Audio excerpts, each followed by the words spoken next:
Edmonton Sports Talk. My God, I love this. My name's Jay Milne. #Blue. Our sports update deliverer, the Coon. I'm Zachary Kubicki, and you're up today. You know what, Reid? You might be honest. All right, here's what's going on in the Nasty Cup.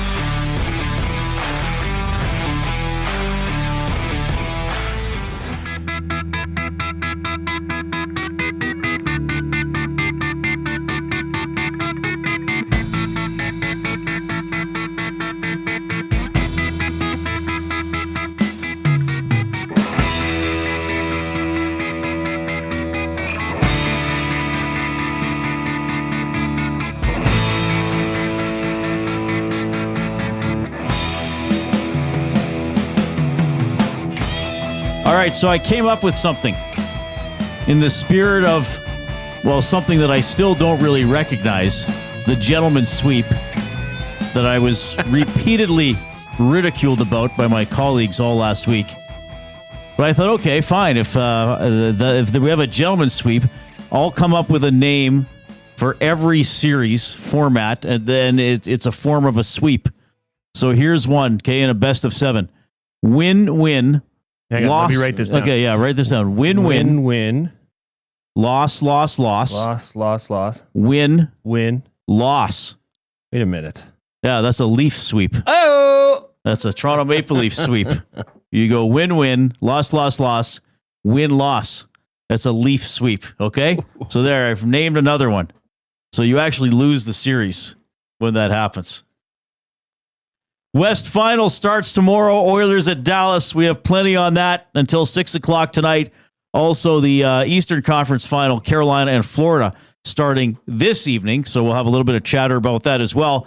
George Wendt has passed away. George played Norm on what I think is one of the best sitcoms of all time, Cheers. And Norm was known for, having these one-liners or these, what would they be, witty quips when he walked into the bar or sometimes sitting at the bar. You can find these all over the internet. What's shaking, Norm? All 4 cheeks and a couple of chins. What'd you like, Normie? A reason to live. Give me another beer. Hey, Norm, how's the world been treating you? Like a baby treats a diaper. Like these websites are all over the place. How's it going, Mr. Peterson? That was probably Woody, because didn't Woody call him Mr. Peterson? Yes. How's it going, Mr. Peterson? It's a dog-eat-dog world, Woody, and I'm wearing milk-bone underwear. They're all good. Oh, my God. What would you say to a nice beer, Normie? Going down.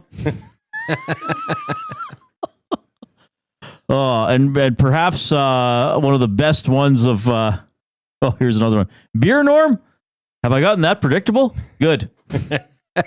I like this one. What you up to, Norm? My ideal weight if I were 11 feet tall. And then perhaps one of the greatest lines of all time. Women. Can't live with them? Pass the beer nuts. So, anyway, classic character, classic show. George Wendt has passed away. What brilliant writing, though. Oh. To have that come out of Cheers. Yes. I wonder if that was always part of the plan or if it just came,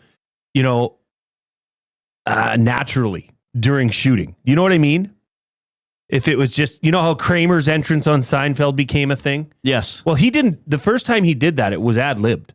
Oh, really? Not I didn't know scripted. that. Yeah. So I wonder if this was kind of something that was similar. Yeah, I wonder if they just wrote it and then realized, what if we gave him something every time he came in? Because he's that type of character. What was like kind of down on his life? Was he an insurance salesman or something like that? I don't even know what he did. And he was like, there was always the sense though that he wished he were doing a little better in life, but he probably didn't could have really done better want in to put the. What was his wife, Vera? I don't think he ever saw her on camera, right? But he liked getting away from. I think it was Vera, his wife. So we're gonna dive right into the off-topic topic. Sure, why not? Inspired by George Wendt and the character of Norm on Cheers. The off-topic topic is presented by William Huff. Since 1952, William Huff has provided industry-leading advertising solutions for thousands of valued clients. Their unparalleled customer service, combined with decades of industry expertise and a desire to make every job the very best it can be, is what they call the William Huff Advantage. Visit their website at williamhuff.com or give them a shout at 45-36. Give us your favorite or most iconic sitcom character from the 80s or 90s. Ooh. We want to go to the previous century, okay? So we want somebody from when Jay and I would have been kids, high school, and into university, and into our Teenagers. 20s. Yeah. Yeah. So this would probably be for people around our age an early favorite for you. Well, and if you just simply weren't born then, go into the 90s. Go, whatever. Yeah, that's go to fine. the 2000s. Sorry. But if you can go to the 80s you or can. 90s, we prefer that. Like for me, it just jumps off the chart. This is almost as clear as Caillou was when it came to disgusting kids Was cartoon. the most annoying characters. children's character? Yeah. But Al Bundy. Oh, I mean, that's a good point. wasn't he the... Now, here's the thing with Married with Children was that I watched that at a young age.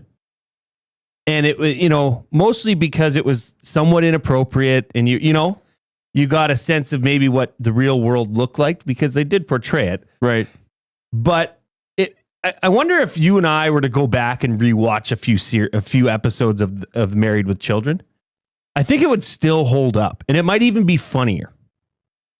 Now that we've experienced some of life. I didn't watch a ton of that, but I Right. watched bits and pieces of it. But even the aspect, the husband-wife aspect, Right. and how he's a shoe salesman, and how he would, oogle over women at his shoe store, Right. like And he hated everybody else. And he hated the everything. world was out to get. Wasn't he kind of, well, if only I could get a break type? And wasn't he a high Woe school is me. sports star? Yeah, he and he was still lived in that. Yeah. Pope High, or was he a football star? Right. But even for him to sit down on the couch after a long day's of work and put his hand down the front of his right, pants, yeah.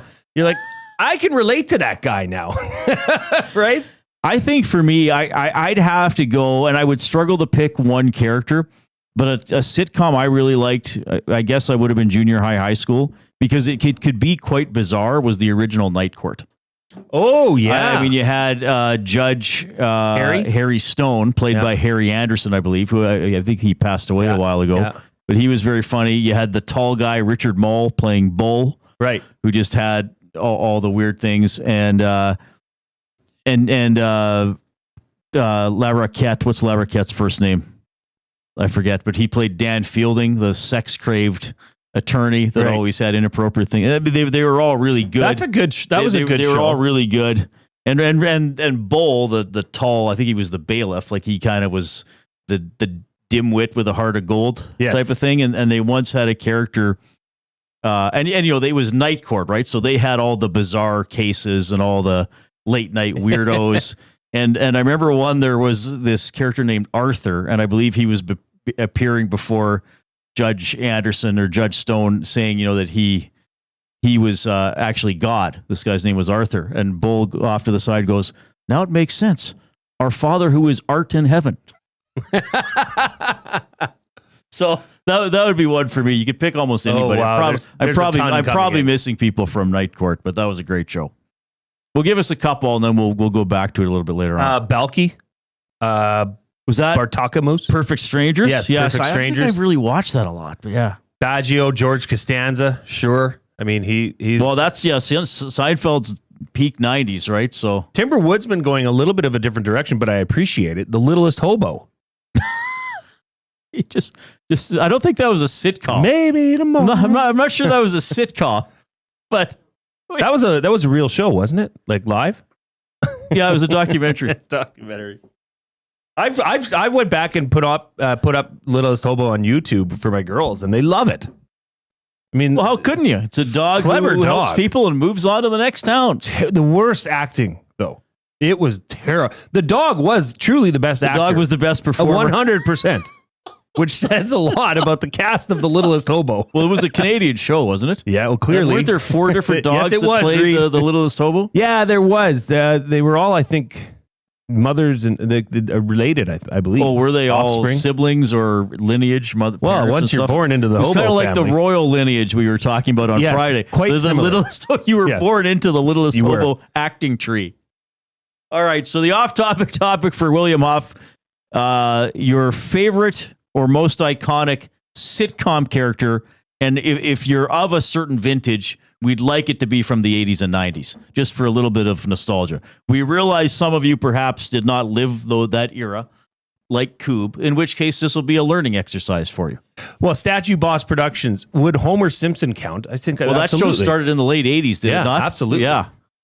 I mean, Well, it probably peaked around 94 or 95. Yeah, we were in the peak years of, I believe. With The Simpsons when I was in university, I think that was seasons 3 through 6. Nothing like it. Like you'd go to a class the day after and you'd go through the episode with all your friends. Then, I was in first year, so you didn't have a lot of cross. You'd have new people in every class and then go there. Oh, did you watch Simpsons last night? And you're reenacting all of it. Yeah, it was crazy. Beautiful time. It's a beautiful time here in oil country, by the way, because the Oilers are in the Western Conference Final for the third time in 4 seasons. It'll start tomorrow night in Dallas. It's a 6:00 game. So here's what's going to happen. We'll have coverage, of course, all day on Edmonton Sports Talk, 6 a.m. with the Nielsen Show tomorrow for our GCL Diesel Oil Stream pregame show. That'll be at 5:00 tomorrow. So Jay and I will go from 3 to 5. Tom and Hernan will take over the stream at 5:00. So, we still got you covered right up until game time. And Tom is going to be at Westgate Boston Pizza for tomorrow's game. So you can go tousle Always Tom's a good hair. time. Yeah, you can go tousle Tom's hair, maybe pinch his cheeks. Sure. Make him giggle. That's exactly what Tom is like. Yeah. You can get in touch with us this afternoon, whether you want to talk hockey or talk sitcom characters. I don't think Tom would mind if life advice. Maybe he's a really personable guy. Send in Jay some plays for his flag football team, whatever you like. Oh, Lord knows we needed him on Saturday. Oh, my goodness. You can text us at 780-218-9999. That is the afternoon inbox presented by River Cruise Resort and Casino, home of the kitchen restaurant, all you can eat prime rib buffet for just $49.99 every Sunday.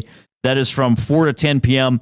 You can email Reid at EdmontonSportsTalk.com or Jay at EdmontonSportsTalk.com. The limericks are starting to come in. We always enjoy getting limericks from audience members. Of course, maybe you're streaming us this afternoon through iHeartRadio, through TuneIn Radio, 2 great apps on which you can find us, EdmontonSportsTalk.com.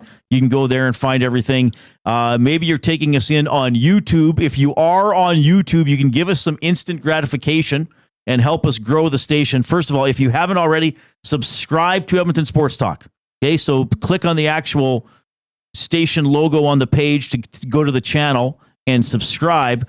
And if you're watching the show currently on YouTube, you can talk with us and with each other down the right-hand side. There's the chat. We call that the nasty chat. Sometimes in the afternoon, we call it the diabolical dialogue. And you can also click that little thumbs up. Give us a like. Give us a like. We're getting to 200 all the time during the playoffs. So no reason we don't do that again. All right. Sorry, I thought you had something there. No, I thought you were going to play the song. Oh, I'm going to play the song. I always forget to pander to people. Here we go. Click, click, click. Must you click? Please, please click. Must you click? You must click. Thumb, thumb, thumb. All right. That's beautiful. So let's keep our great streak of 200 thumbs going. Big Uke, the best character in The Littlest Hobo, was Davy, Jay Woodcroft's best role. Was Woodcroft in The Littlest Hobo? I'm just Googling this. Yeah. He was a child actor. I knew he acted in stuff. I couldn't remember what shows. Yeah, Jay Woodcroft did some acting. Wow. You learn something new every day. You didn't know that at all? I did not know that. No, and he was in some R-rated movie from the 80s as well, like Separate Vacations or something like that. Yeah, he was like the kid of the couple or whatever. Really? Yeah. So anyway, yeah, a little bit there. I don't know that I'd ever push my children to be in it, children actors. What if they wanted to? Yeah, I guess. It's a weird thing to want, isn't it? Like, do you think kids always are just like, oh, I want to be an actor? Oh, yeah, I think so. I think you have to mature a bit to realize that or think of that. Well, maybe. I think when you're a child, it's usually the guidance of the parents that are trying to push you into that. Some of these babies that are like baby models. Did you see how the Gerber baby turned out? What happened? I don't know. He became a goalie for the Carolina Hurricanes. Was Martin Gerber not briefly an Oiler? Yeah, I think Martin Gerber was briefly an Oiler as well. Not the same as the Gerber baby, by the way. All right, Western Conference Finals starting up tomorrow. We're going to dive into some stuff, Jay. But before we get into some of the numbers. And well, we are going to do our predictions for the conference finals. Jay and I did okay in the second round. Jay continues. I think you're the best predictor at Edmonton Sports Talk this year, which is pretty cool for you. I had no idea. What? I mean, after this, what am I? You're doing very well. You only have 3 losses. Yeah. And really, you're 10-2 if you would have picked really the way you wanted to pick everybody. True. That's true. But what was it? I mean, what's your sense out there with your friends, family, colleagues, clients, with about the level of excitement and optimism surrounding the Oilers? Excitement, for sure, but still, I guess, hampered by the unknown about who they're facing in Dallas. And we were talking about this earlier in the bullpen. I mean, if you look out, if you're outside of this bubble market in Edmonton, where everybody here is close to this team, those interested in hockey, of course, in sports, are very close to this team. But if you look outside of that, take a 10-mile view, say you're from a different market in Canada or even the US, and you look at this team and the way they're playing right now, you'd be thinking, who's going to stop this team? They're playing excellent team hockey. They're getting goaltending. They haven't allowed a goal in 7 periods. They're 8-1 in their last 9 games. Right? You'd be terrified to face the Oilers. Yet, inside the bubble, there's still some caution, which is okay. But I mean, from you and for me anyways, I won't speak for you, Reid. I feel that if the Oilers, it's the Oilers series to lose. I'll say that. If they can keep playing the way they were playing, and I mean, you're not going to get continual shutouts from Stu Skinner. I understand that. Or maybe you will. Who knows? But if they can keep playing this deep style of hockey with depth scoring, I don't see how they can be beat. I really don't. And not to mention, they're still missing their best defenseman. Right, who's now practicing, Matthias Ekholm. Which is positive. I was, we're going to talk about this with crunching the numbers for Gallo LLP coming up. And this might sound weird to say. I still think the Oilers are being disrespected around the hockey world. They 100% are. And I don't really understand it. I don't know where it's coming from. And I brought this up before this postseason. And we've seen McDavid and now Draisaitl push back a little bit or even get a little testy when questioned, like, oh, man, you guys can play pretty good defense. Yeah, we've done it before. It's not new. We can defend. And they were asked that by local reporters, but I still feel that there's this sense in the hockey world that this is an Oilers team that has to win games 8-6, even after what they did to Vegas in the last 2 games. And I kind of don't get it. We're going to crunch the numbers for Gallo LLP, and I'm going to obviously give you some numbers. And I don't want to scare anybody here. I'm not going to give complex numbers. I'm going to give some of the simplest numbers you can give when you're talking about sports. And if you just look at those, why? I think 10 out of 13 people on NHL.com are picking Dallas. I've got them all here. You got them all. I've got all of them. I've got the percentages. I've got it all broken down. And look, it's going to be decided on the ice. It doesn't really matter who predicts who, as we've. But it is a great point, Reid. It can come down to a break or two, a call or two, an overtime win or two. Of course. Why is this team so disrespected going into the Western Conference Final? I don't know. Well, and what did I tell? I'm going to reference this again. When did I do the Vegas interview? After game 1? Yes. It was a game 1 or game 2? It was the Friday or something. Whatever. Yeah, but I did an interview on a Vegas radio show early in the Vegas-Edmonton series. And the host says to me, well, can this team win with just offense? You know, they have terrible goaltending and suspect D. And I'm like, okay, well, say whatever you want, but like at this point, the Oilers were leading Vegas in the series. And I was like, well, okay, say what you want about the goaltending. You know, Pickard's in, Skinner didn't have a great year, but you know, they can defend. Maybe they're not an elite defending team, but they can. And then what do they do after that? I mean, they didn't play great in game 3, but almost took it to overtime, and then they get shutouts in games 4 and 5. And I still get the sense there's this little bit like, oh yeah, but Dallas really knows how to keep the puck out of their net. I don't know. I am at the point I'm finding it a little strange, and I mean, Statue Boss Production says they haven't won a cup, so they don't know how to win.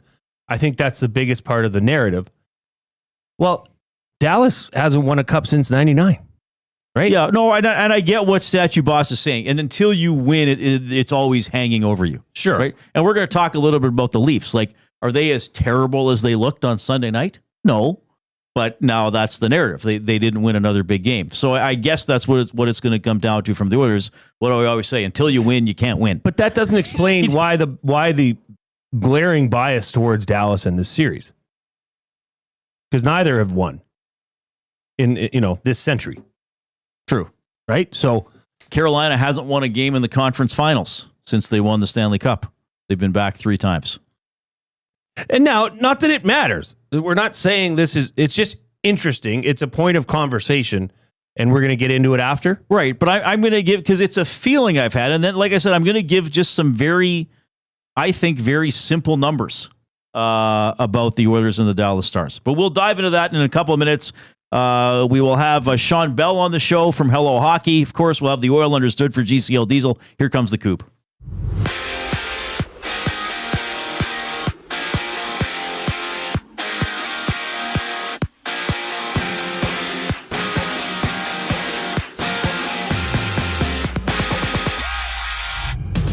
Canada beat Sweden 5-3 at the World Hockey Championship, while Denmark got past Germany 2-1 in overtime. Quarter-finals action kicks off tomorrow. Meanwhile, the Eastern Conference Final starts tonight. Carolina and Florida drop the puck at 6, with the Panthers sweeping the Canes in their one and only playoff series back in 2023. On the court, the Timberwolves battle the Thunder in Game 1 of the Western Conference Final at 6:30 tomorrow. The Knicks and Pacers go for Game 1 in the East. And it's official. All 32 NFL owners have passed a vote to permit their players to participate in flag football in the 2028 Olympics. MLB action has Toronto hosting San Diego for the first of 3 straight games, and around the league, the Red Sox play the Mets, then Astros face the Rays, while the Rangers and Yankees tilt. This sports update is brought to you by Advantage Sports Medicine. Connor McDavid's got a team of specialists, and you're stuck with a bag of frozen peas. Get the same locker room approach that's trusted by the best in the game. Call them at 780-460-9977 or visit their website at advantagesportmed.ca to book an appointment today. Crunching the numbers for Gallo LLP is next. I'm Zachary Kubish, and you're up to date. 2 guys and a goalie. You know, we hadn't seen Edmonton and Vegas both play their best game. And I would still argue, I don't think that was Edmonton's best game. I don't think it was their best game of the series, but that was Vegas playing their best, and that they were throwing everything they could at it defensively and trying to offensively. And Edmonton was just able to lock it down. 2 guys and a goalie, presented by GS Construction. Tuesday and Thursday afternoons at noon, only on Edmonton Sports Talk, your clear choice for Edmonton sports. Spin to win Fridays at The Banquet. Every Friday, spin the wheel for a chance to win big and save on your bill. It's that easy. Spin, win, and save. Don't miss out. Details at thebanquetbar.com. The Banquet. Get real. Play hard. GCL Diesel has been serving oil country since 1972. From diesel cars to SUVs to pickups. From farm tractors to school buses to a big rig. From diesel generators to forklifts, GCL can test, troubleshoot, and repair all diesel fuel system components. Whether it's injectors, pumps, turbos, filters, or additive, GCL has the parts you need to keep your diesel running the way it should. For genuine diesel parts at wholesale prices, visit GCL Diesel in the West End or online at GCLDiesel.com. GCL Diesel. Diesel understood. Hey Edmonton, ready to take advantage of lower rates and better pricing? South Fort Chevrolet in Fort Saskatchewan has you covered. From rugged trucks to sleek SUVs. And with over 40 years in business, you can trust that you're getting the best deal on your new ride. As the proud title sponsor of the Nielsen Show, EST listeners can drive a little to save a lot with South Fort Chevrolet's transparent pricing and down-to-earth sales team. Visit us today in Fort Saskatchewan or online at southfortchev.com. Time out, Edmonton. The new Play Alberta app has arrived, and it's here to make your gambling experiences more fun, exciting, and secure. Enjoy the convenience of hundreds of casino games, betting live on your favorite sports teams, and access to lotteries all in one place, anywhere in Alberta. Enter code YEG50 to receive a $50 free bet when you make a $5 minimum deposit. That's a $50 free bet for new and existing users using code YEG50. Remember, if you gamble, use your game sense. Keep your team jersey and rally towel close by and help bring the championship home. For all your other treasures, store them with Sentinel Storage. Store Canadian. Try 4 weeks free at sentinelstorage.ca. Proud partner of the Edmonton Oilers.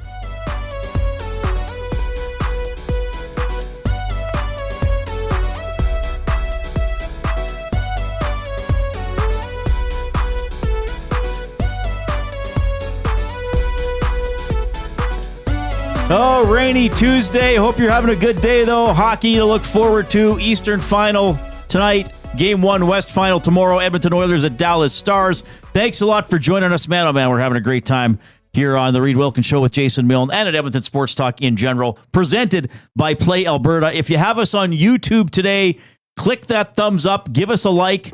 We're off and running. We should be able to get to 100 quite quickly. Just an initial plateau. Just the appetizer on our way to the main course of 200. Or, hey, you know what? This is a perfect time of year. Share the link with somebody else.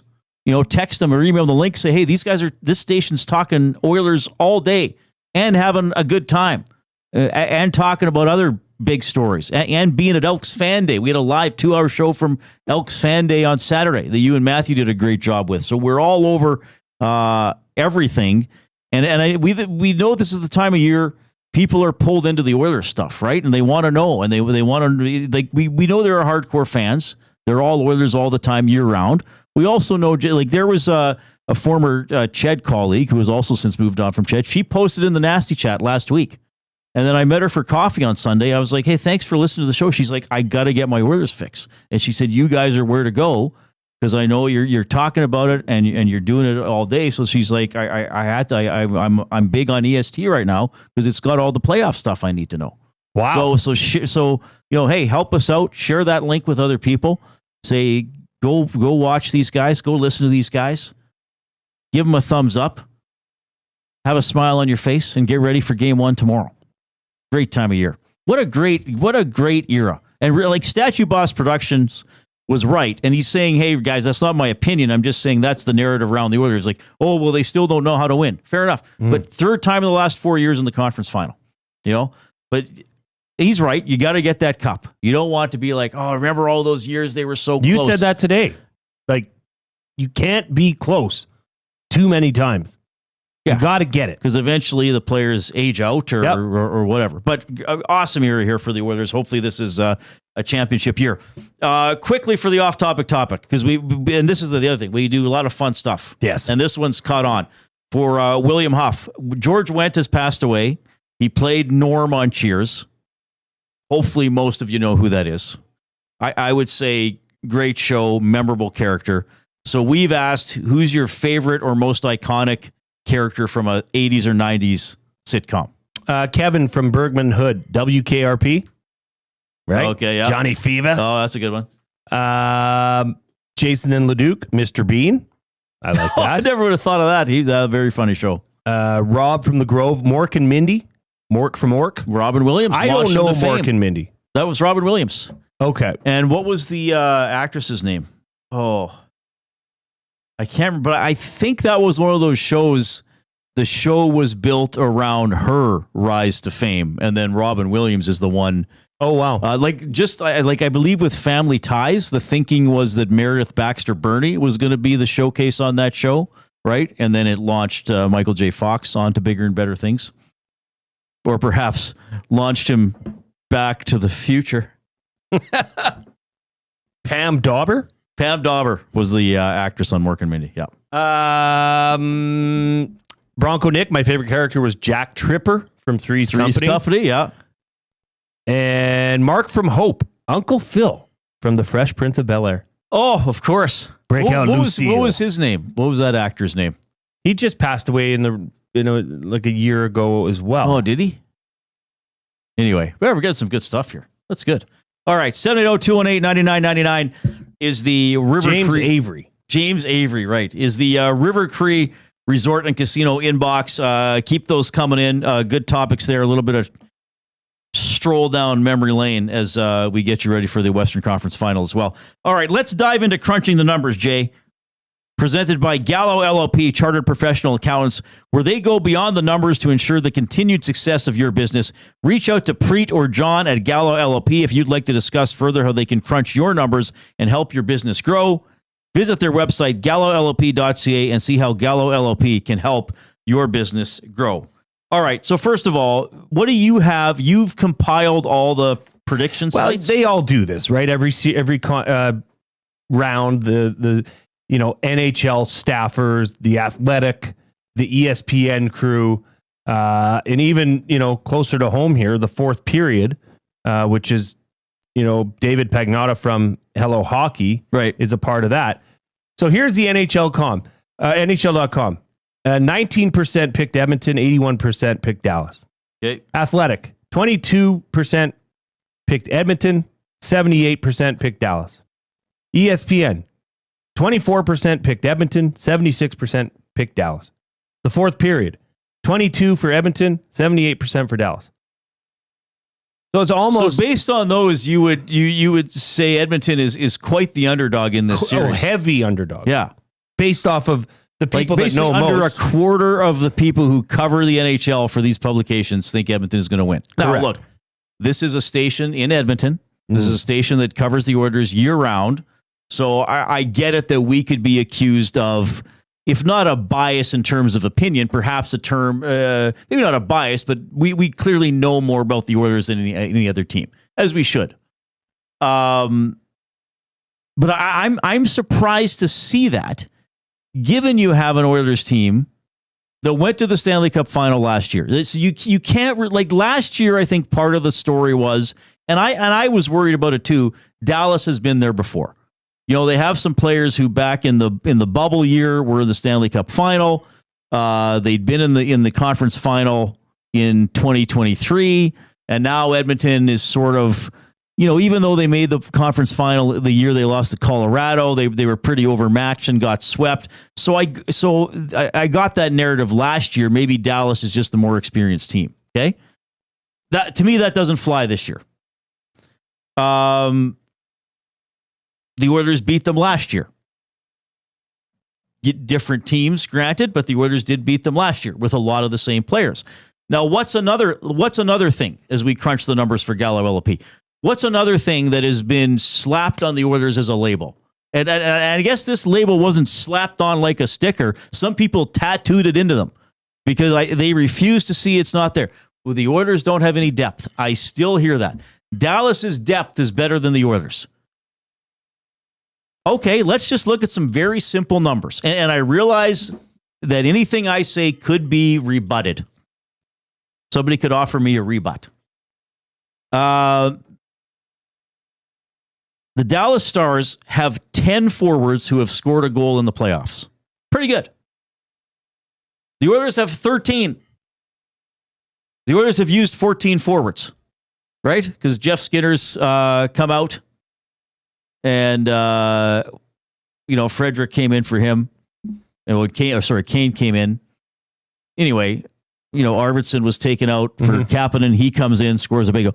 So, all right, 10 forward scoring is pretty good for Dallas. The Oilers have 13. So if you just look at the number of players who have scored, the Oilers have done better. Total, the Dallas Stars have 12 players with goals. The Oilers have 16.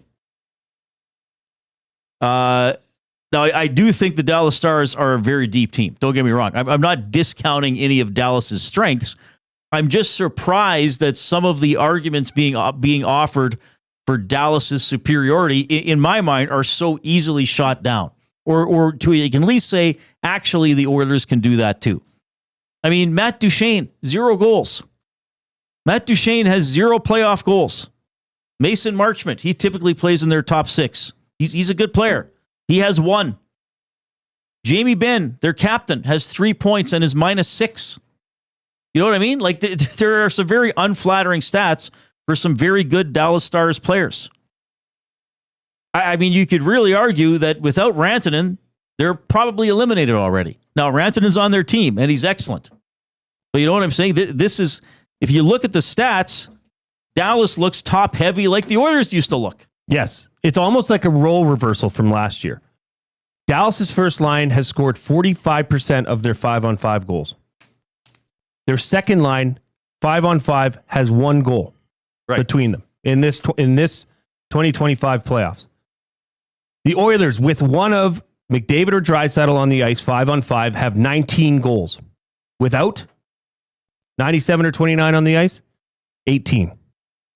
Okay, last year, they had 24 goals with McDavid or Draisaitl on the ice and only 4 without. So they're much deeper. They're getting scoring. Going into this series? No, last year. Last year's playoffs. Yes, at the same time. At the same time. At the same time. 5-on-5, they had 24 goals. Without them, 4 goals. Right? Plus, they had last year at this time, they had 14 power play goals. This year, they only have 6. So their 5-on-5 depth scoring is much, much deeper. Special teams, crunching the numbers for Gallo LOP. Okay, fair enough. Advantage Dallas. Edmonton's power play is 25%. Dallas's is almost 31%. Edmonton's PK is not good, 66.7%.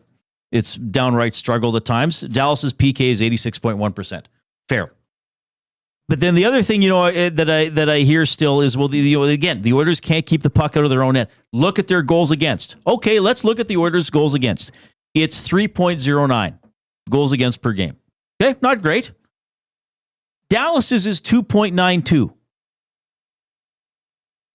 Okay, a fifth of a goal per game. So a goal every 5 games. Now, you could also say, well, Reid, yeah, but Dallas had some games in which they got blown out. Like they lost a couple 4-0 games to Winnipeg. They lost, they got blown out a couple times by Colorado. Okay, but Edmonton had a couple of games against LA in which the goals against got up there. So they all count. So Dallas is slightly better than Edmonton. If you just look at that stat, Dallas is slightly better than Edmonton in goals against. Absolutely, grant them that. Let's look at goals for. The Oilers are at 3.91. Dallas is at 2.62. A goal and a third. Yet somehow, Edmonton being almost even on defense makes them a terrible defensive team. Okay, well, fine. If that's your standard, then Dallas must be a terrible offensive team. And they're not going to. So anyway, actually look at these and then tell me that 77% of pundits should be picking the Dallas Stars in this series. I don't get it. I don't know. Maybe they just simply haven't been watching. Seriously. Maybe they haven't been watching how the Oilers have been playing. Maybe. On a regular basis. Because you and I have, and everybody listening has. And you see that this is now morphed into a very mature club. And I mean, this club's been there, done that. They've been there before. I mean, coming back from 3-0 in a series and forcing Game 7 in the Stanley Cup Finals, that means something. Right? Dallas has 5 players who have played over 80 playoff games. The Oilers have double that. They have 10 players who have played over 80 playoff games. Career. Right. So again, the experience matters. The experience is in Dallas's favor. It doesn't fly. No. Now, look, Dallas may just go out there and play awesome and beat the Oilers. I'm not saying that couldn't happen, but I a lot of this arguments, this is what this segment is all about. A lot of the arguments that some people are using to argue in favor of Dallas are quite frankly wrong. They're more experienced than Edmonton. Wrong. They're way better defensively. Wrong. You can argue they're slightly better. They have better special teams. Yes, grant you that. They have more scoring depth. Flat out wrong. 3 of the 4 arguments that people are using to pick Dallas in this series actually aren't wrong. Now, I'm not saying you can't pick Dallas. I'm not saying you can't. Hey, they're picks. They're funds. I'm not saying you can't say they're just flat. I just think Dallas is better. Okay, you think Dallas is better. If you're saying Dallas is better because they have more people who can score goals, flat out wrong.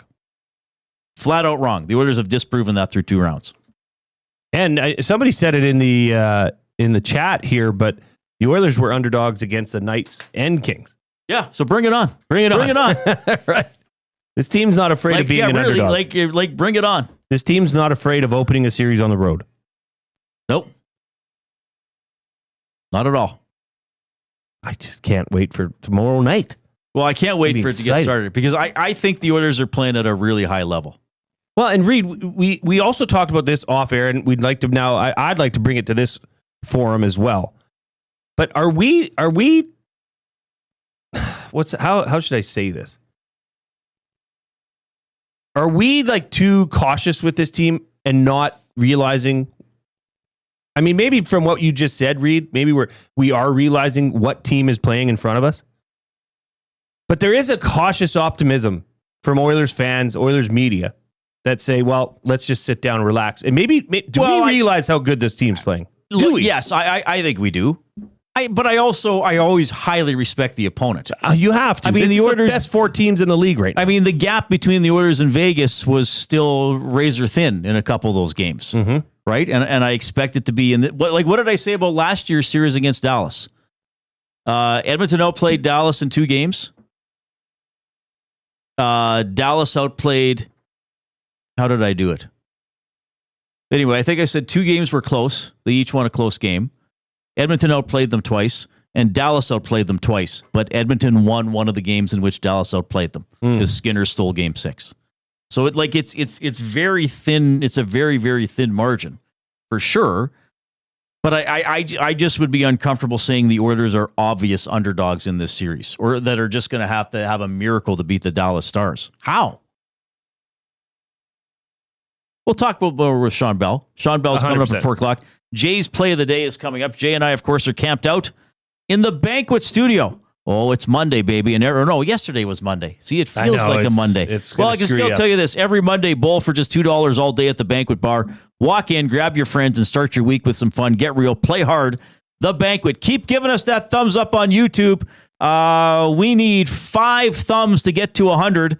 With the number of people who appear to be tuned in on YouTube, we should be able to get to 200 soon if everybody just got in there and clicked. I love you, but I'm not sure what you're waiting for. So jump in there. Click, click, click. Must you click? Please, please click. Must you click? You must click. Thumb, thumb, thumb. All right, play of the day. We will have some quick thoughts on what happened with the Maple Leafs over the weekend, and here comes the coup.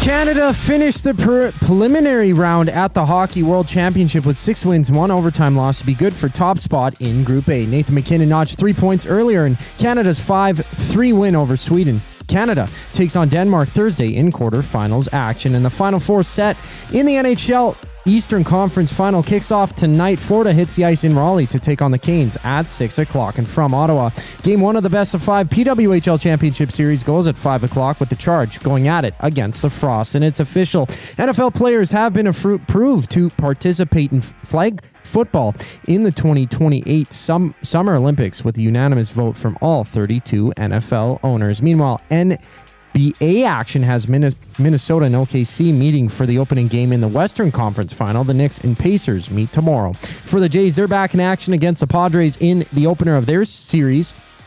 Chris Bassett gets the ball for the Jays. First pitch just after 5 o'clock. This sports update is brought to you by Paramount Flooring. Proudly serving Edmonton and area for over 30 years, their West End showroom is open 7 days a week.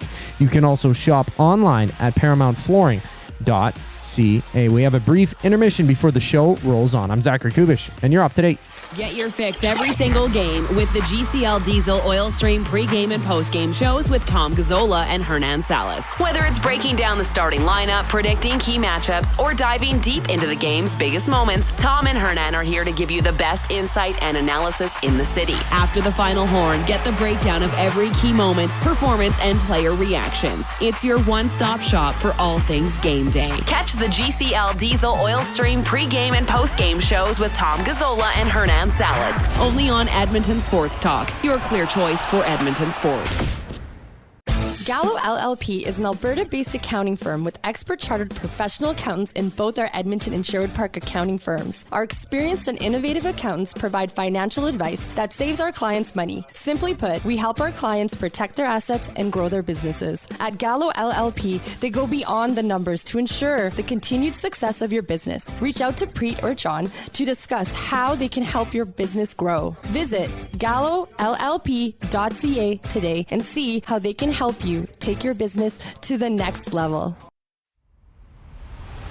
Do you have pets? Horses? Chickens? Did the place you used to get your feed recently close down? Have no fear. Clover Bar Feeds is here. Whether it's dogs, cats, horses, or chickens, Clover Bar Feeds has you covered. Offering a large variety of food and feed, you can trust the experts at Clover Bar Feeds. They've been family owned and operated for over 60 years. This means you can expect nothing less than top-notch service and selection. Come visit them at 200 Portage Close in Sherwood Park or visit them online at cloverbarfeeds.com. Looking for quality building materials and friendly advice? Visit us at Windsor Plywood Leduc, family owned and locally run since 1993. From interior materials for doors, flooring, baseboards, and all the finishing touches to all you need for your outdoor projects like cedar lumber for decks and fences, plus all the plywood you'd need. Our full-time on-staff carpenter can help with anything odd-sized or custom, and from domestic hardwoods to exotic selections, we've got you covered. And if we don't have it, we'll track it down for you. Windsor Plywood Leduc. We're the experts you need to know.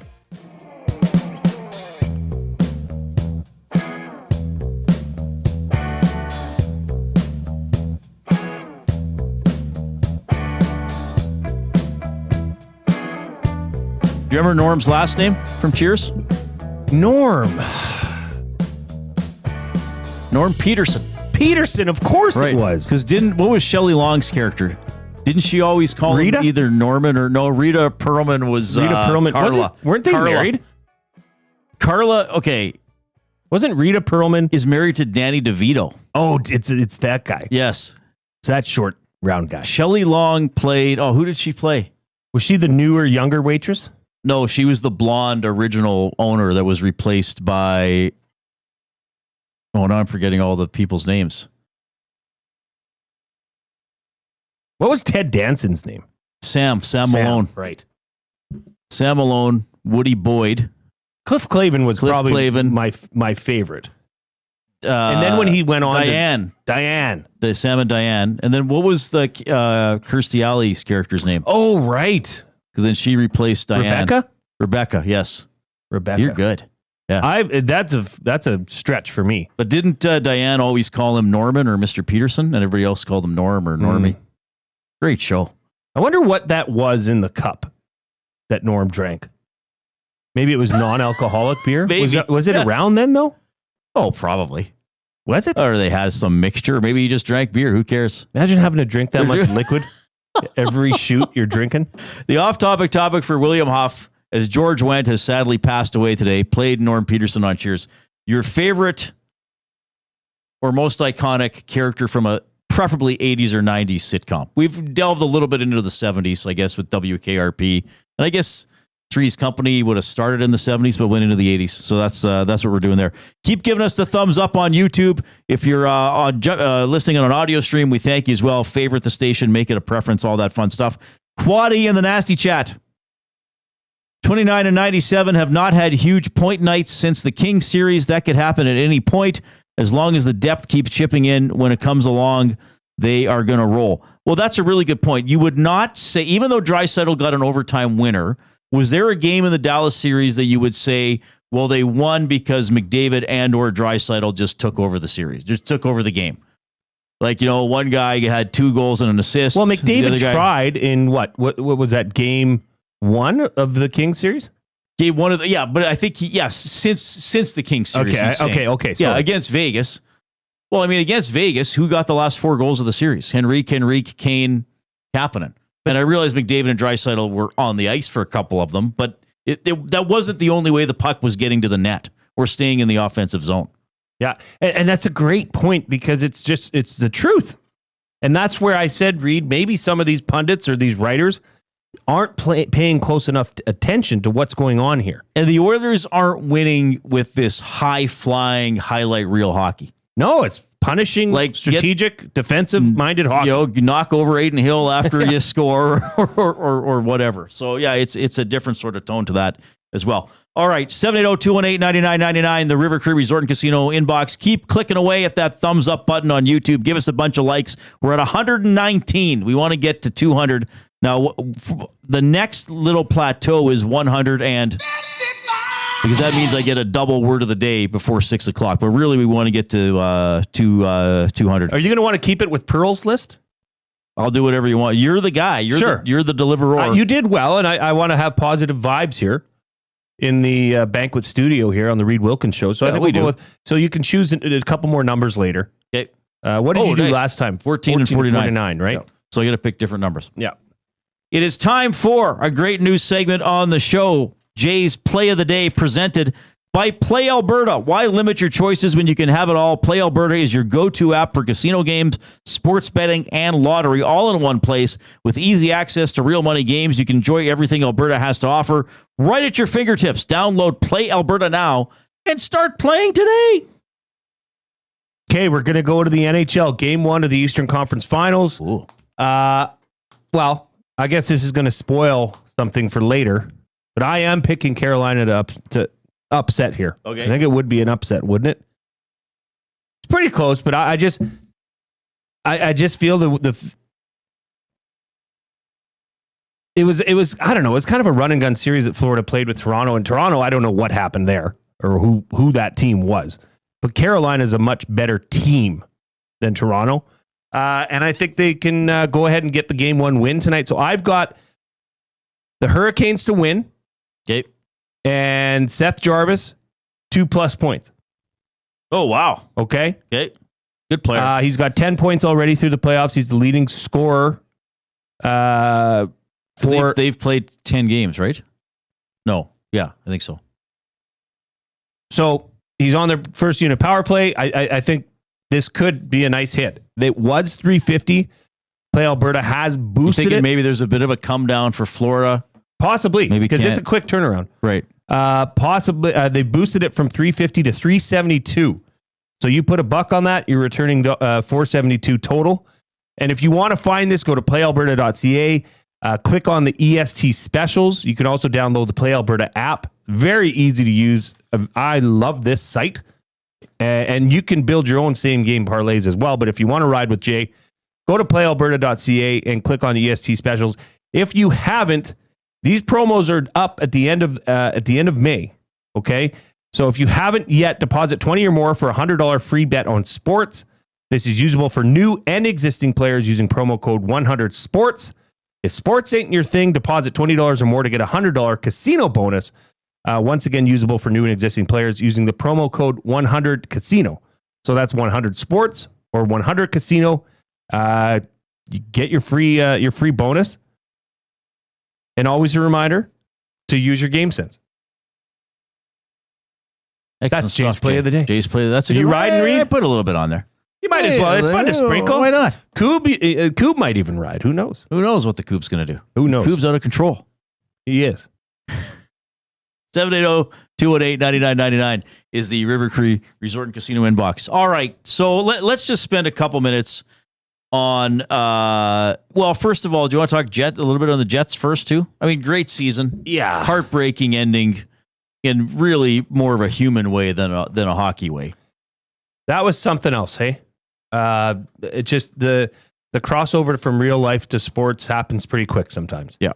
And you saw all of that. And I rewound the handshake line and rewatched it just because it was such you could just tell and see the emotion that these are real people. These are humans. I know they're idolized as professional athletes, but at the end of the day, they're humans with parents, with family, with kids, with wives. And Mark Scheifele lost his father. And you could see the compassion from the Leafs, from the Stars, from the broadcast. Yep. Even from in Dallas, they were playing a song from Metallica 1, or was it? It's Nothing Else. What is it? Nothing Else Matters. And I feel like that was directed towards Mark Scheifele. I thought that was a nice gesture. But yeah, why do teams that are so good and so poised and running away, President's Trophy winners, why do they stumble? Well, I don't know if the Jets stumbled per se. I think they just got beat. I mean, they couldn't win a road game, so that obviously hurt them. I said that St. Louis was a very tough first-round matchup, and St. Louis obviously was a couple seconds away from beating them. And then Dallas is very good. And, the Jets just couldn't figure it out. Contrast how the Jets lost, barely, to how the Leafs lost. I guess you could say, well, the Leafs took it to Game 7, so they barely lost. But they got humiliated on home ice twice. Once with a chance to take control of the series, and another time with a chance to win the series. After, let's face it, a gutsy road win. Right? I mean, we left here Friday night thinking, oh, that might be it for the Leafs, right? They're in Florida for Game 6, and they pulled out a 2-0 victory. There's a lot of talk about what happens next in Toronto. I mean, I don't think Marner's going to be back. We'll see what they do with Tavares. But what struck me, Jay, now I missed about the first half of the first period, and I turned the TV on, and Cuthbert and Simpson are saying, and we're going to talk about those two guys later, by the way. Cuthbert and Simpson are saying, well, the Leafs are starting to push now after Florida had the first 25 shot attempts. And I'm like, that must be a mistake. It's one thing to be outshot 7 or 8-0, to not even have directed a puck at the other team's net. That's pretty poor. And then as you saw as that game went on, and here's what struck me, Jay, and this is why Florida is good, and I think now this is what we're seeing the Oilers have been able to do in the playoffs last year, and now even better this year. It's a simple game. Get the puck into the other team's end, win the board battles, and then try and make something happen around the net. If you have the opportunity for a 2-on-1 in overtime like Draisaitl McDavid got, okay, show off your speed and your skill. And I showed you specifically, and I'll encourage people to go back and watch the highlights and watch this goal specifically. So it's 3-0 Florida. Domi scores early in the third. All right, it's still big advantage Florida, but you got some life. What happens less than a minute later? Marchand brings the ball, the puck up the right wing boards, doesn't have a play, throws it diagonally across into the far corner. Doesn't try to force a shot, doesn't try to stick handle, doesn't try to cut back and look for a trailer, throws the puck into the far corner. Okay? The Leafs have 3 guys in the vicinity of the puck, shall we say. Maybe not on the puck, but in the vicinity of the puck. Luosterainen gets there. Toronto makes, quite frankly, a flimsy play up the wall. Now Marchand is over there. He cuts the puck off, right? And at that point, there's 3 Leafs players kind of watching Marchand. And what does Marchand do? Doesn't hold on to the puck, doesn't make a dangerous pass back towards the blue line, back towards his own end, into the high slot. What does he do? He flips the puck at the net. Luosterainen is going to the net, deflects it, short side on wall, game over. And really, Jay, it was a 2-on-5 if you look at how that play shaped up. So what did Florida do? They played simple. They won the battles along the boards, and they got the puck to the net. And how have the Oilers been playing a lot of the time? I mean, what did I say after they won Game 4, 3-0 over Vegas? That they were totally comfortable with that puck along the dasher. Just fighting for it, occupying it, sitting over top of it, daring Vegas to take it away from them. And Vegas and then Florida plays this very committed, but ultimately very simple style of hockey. Now, simple doesn't always mean winning, because you have to commit to it for 60 minutes, and it can be a painful style of hockey. But what did the Leafs not do? They wouldn't take a hit. They wouldn't take the pain to get that puck up the wing and get it past Marchand. Marchand keeps it in, simple little flipper to the net. It's tipped. And you know what? Here's the beauty of what Florida did on that play too. If Marchand's shot doesn't get tipped, probably goes wide, and where is it? It's behind the Toronto net. And then Florida goes back to work again. And the Leafs to me were not willing to do that. To play simple yet rugged and sometimes painful hockey. And now I think you have to wonder if they have the personnel to commit to doing that. Because I thought they did this year, especially what Trey Living brought in on defense. That just shows you how much chemistry, locker room chemistry, brings to a team. You know, they have talented players, very talented players. They have a talented roster. And now you're hearing, okay, well, Austin Matthews isn't the guy, right? You're hearing, well, they should have traded, like Mitch Marner cost this team. Mitch Marner's a hell of a hockey player. It's just not working. Now, have you heard that before? That it's just not working? Oh, sure. For Toronto? Yeah, you've heard it several times before. Well, I've heard it here in from Edmonton. Their core not as four much anymore, but I used to hear it here in Edmonton. Right, you got to get rid of Draisaitl, get rid of whoever. So it's risky to get rid of skilled players. But are those skilled players playing a playoff style of hockey? Have they learned how to do that? I'm not sure they have. Well, how can you say they have? They certainly didn't look like it on Sunday night. That was bad. We'll get a quick thought from Shawn Belle on that. And, of course, he's going to tee up the Oilers and the Stars. He joins us every Tuesday here during the playoffs. It's the Reid Wilkins Show with Jason Milne on Edmonton Sports Talk, presented by Play Alberta. The Lock Shop. The biggest questions I have, because, whatever about Marner, yeah, he's going to be gone. Austin Matthews isn't. I know Marner takes a lot of the heat. He's the lightning rod in the market as the local guy with everything that happened. But my God, Austin Matthews, talking about the Passengers, doing nothing in that series. It's time to produce at the most important time of the year, and you can't just have these disappearing acts, and that's exactly the situation that Austin's going to be in. The Lock Shop, weekday mornings at 11, only on Edmonton Sports Talk, your clear choice for Edmonton sports. Your home for great performances is the River Cree Resort and Casino. My mother used to let us not lock the doors. She's like, if you're locking the doors inside of the house, it means you're doing something you shouldn't be doing. Yeah, that's why we lock the doors. Host of the Bad Friends and Whiskey Ginger podcast, don't miss Andrew Santino, Freeze Peach, live at the River Cree May 22nd. Michael, what are you doing? We have locks on the outside of the house to keep criminals from coming inside. There's no criminals inside of this house. Yes, there are, Karen. Get your tickets at rivercreeresort.com. Excitement, bet on it. You've heard the name, but what does it mean? For over 66 years, William Huff Advertising has supplied signage from screen printing to digital to LED with design, production, and install in-house. It's a one-stop shop for all your signage needs. Edmonton owned and operated, William Huff has been trusted by the biggest companies and teams in the City of Champions and many others across the country to do the job. If you're looking for a way to get the word out about your company or event, they are the answer. Go to www.williamhuff.com. Their results speak for themselves.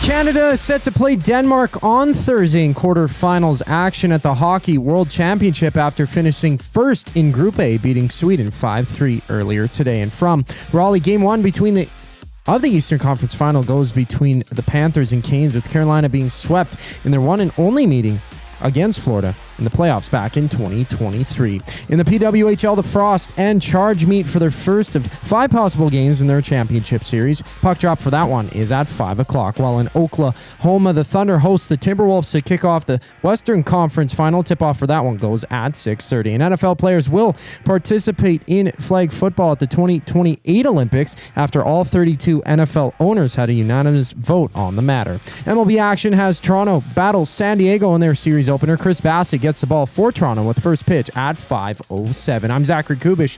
That was your sports update. The second hour of the Reid Wilkins Show starts right now.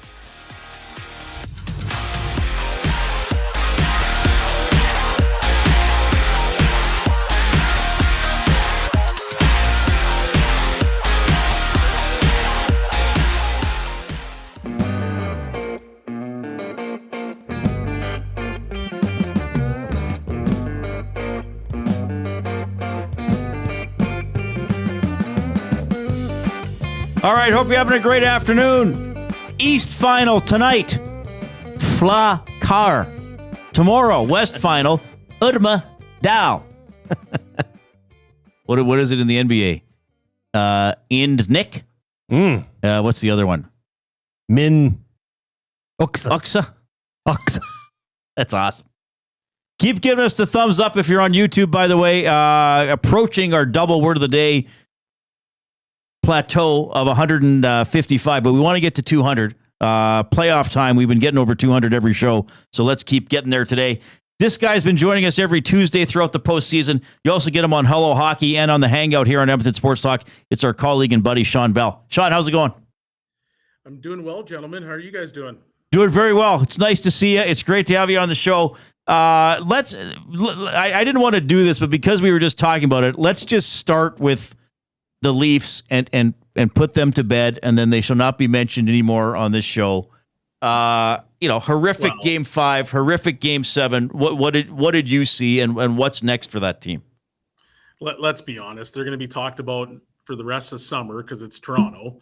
But, man, that team it didn't seem like they wanted to show up. And, especially in Game 7, because that's when all the eyes are on you, you have this situation where – you could come out, you can give your best effort, and unfortunately, for whatever odd reason, they don't. I mean, you look at that clip with Mitch Marner, and he's trying to get the boys pumped up, but, he's got dry hair. And, some guys sweat more than others, so you can't always just make that argument, well, you're not drenched, you're not working hard. But the reality of the situation is, how many guys can actually sit there and say, hey, I showed up? And I heard you guys talking about it with Matthews. And it's there's too many passengers. Well, you were one of them, bud. I don't know what else to say to you. That whole core group to me has been flawed because, you get into this time of the year, you get into 82 games in the year, and you're still doing backhand spinorama, no look sauce passes through the middle of the ice, 1-on-4, when you just need to dump that puck in, and that's what translates in the Stanley Cup Finals or in the Stanley Cup playoffs. That's the type of hockey you don't need, and they just seem to not have learned from that, and then it just compounds from there. I agree with you, and I heard that after the game on Sunday. I don't know if it was live or just shortly after he said it, but one of the stations was showing the whole media scrum, and I found that, now look, maybe Austin said that and wished immediately he didn't say it or didn't mean it that way in spur of the moment of doing that interview. But to me, saying too many passengers, that's something usually a coach says, unless a player says too many passengers starting with me. I'm the star and I didn't bring it and I didn't lead. To me, it made it sound like, well, I was okay, but we had these other 12 clowns who weren't doing anything or whatever. Yeah, and in fairness to those guys, I mean, it seems like they are trying to embrace that leadership. Let's make no mistake about it. Toronto's a hard market to play in, and you're going to get scrutinized no matter which way you go. And so are they trying to take onus for what it is as players? Because now they're into a different coach. But I still feel like it starts and stops with you. Matthews, Marner, you're the two best players in the team. You can throw Nylander into that. I don't think Nylander should get a free pass.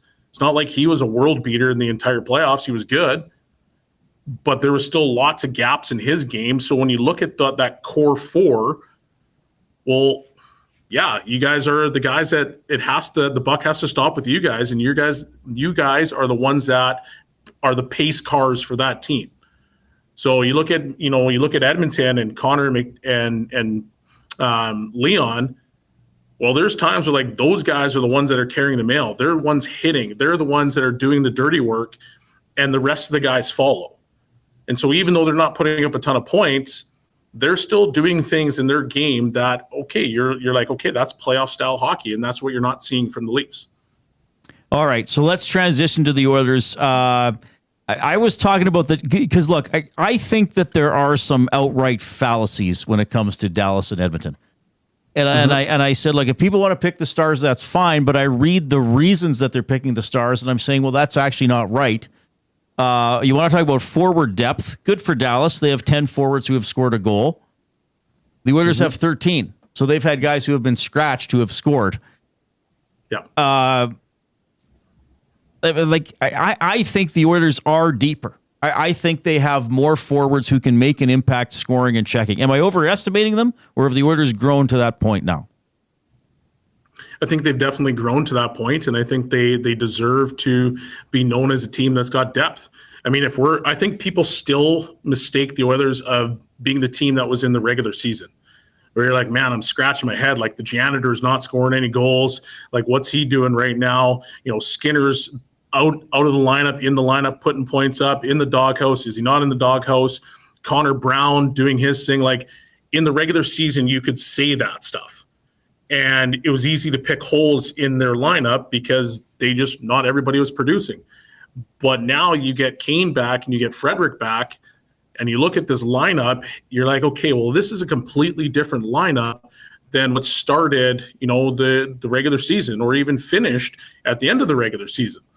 And I just feel like they're completely well-rounded all throughout their lineup. The guys are contributing, and that experience is playing a factor, is playing a part in the playoffs up to date. So I do think that, the Oilers get, misjudged for their depth.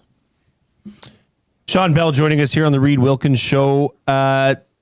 Belzy, I wanted to ask you, Mikko Rantanen's a part of the first line, the top line for Dallas that has contributed 45% of the team's 5-on-5 goals this playoffs. Is this, obviously they're carrying the load for Dallas, that top line. Is there any part of you that wonders if Edmonton should load up their top line and fight fire with fire in that respect, and then know that their depth can take care of the rest of the scoring, or just keep it status quo the way that they've been going? There's always that temptation for sure to load up that line. But I've liked what Knoblauch's done with that lineup, putting, Kapanen with Podkolzin and Draisaitl. It gives it a little different element. It's got speed, it's got tenacity. They're heavy on the forecheck, and Dry has done a good job of, finding ways to help shut down and even complement, which sounds so crazy, complement the other two, because the other two are just going, and then obviously Dry does his thing.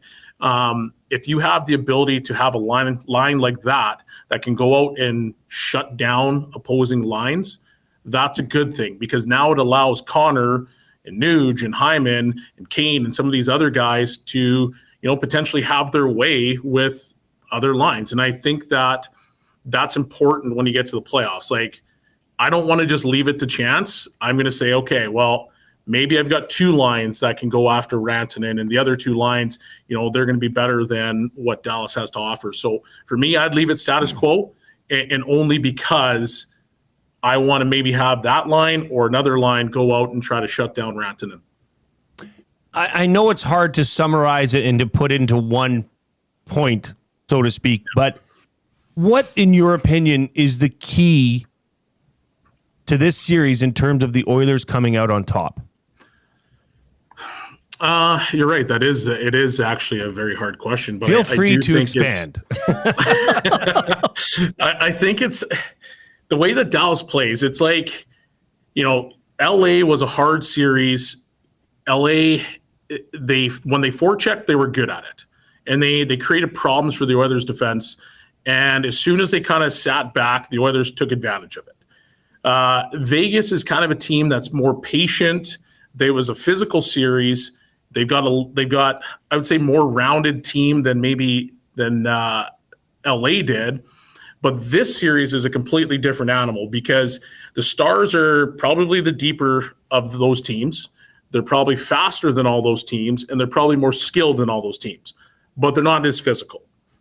And so for the Oilers, I think it starts with their forecheck and getting pucks deep, which sounds so cliche, but at the end of the day, like, you got to go in and you got to hit Harley and you've got to hit Heiskanen, and you got to make them earn it every single time they step on the ice. Because at the end of the day, those guys are kind of the engine that runs that team.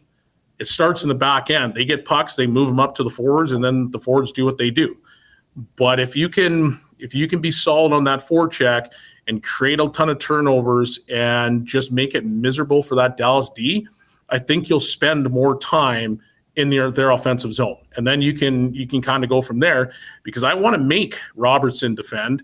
I want to make Rantanen defend. I want to make some of those skilled players defend, because at the end of the day, like, are they actually really good at defending? I don't know. but I want to challenge that as much as I possibly can.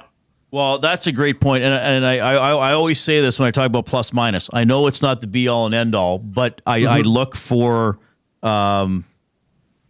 extremes either way. Wyatt Johnston is minus 13 in 13 playoff games. Exactly. Matt Duchene, like I said, has 0 goals. He's minus 9. Jamie Benn even is minus 6 with 3 points. Like you have some important players who apparently aren't doing much 5-on-5. So I was going to ask you, and this might sound like a stupid question because people are going to hear this and say, Reid, they have a guy with 19 points in 13 games. But who is the most dangerous Dallas Star in terms of the one player who could have an impact that could help Dallas win this series? Okay, well, obviously the answer is Rantanen, but I'm not going to go with Rantanen. I think that Heiskanen is one of the most important players on that team. I think that he is a pace setter on the back end. I think he has the ability to skate with some of the high-end forwards that the Oilers do and other teams. I think he is a massive problem, and if he's healthy, he does present challenges for teams because he once again, he is a pace setter. And so it's different than like a Trouba, for example, where, Trouba can step up and he's looking to take your jaw right off, or he's trying to, lay you out. Well, Heiskanen's going to play really sound defensively. He's going to be in the right position. He's going to challenge you with his stick. That's one of the best things that he has. He has a great stick, and he makes himself bigger than he actually is. And then on top of that, he's fast. And, that's not just straight line, that's lateral. And I think those players are very hard. They make it very hard for you.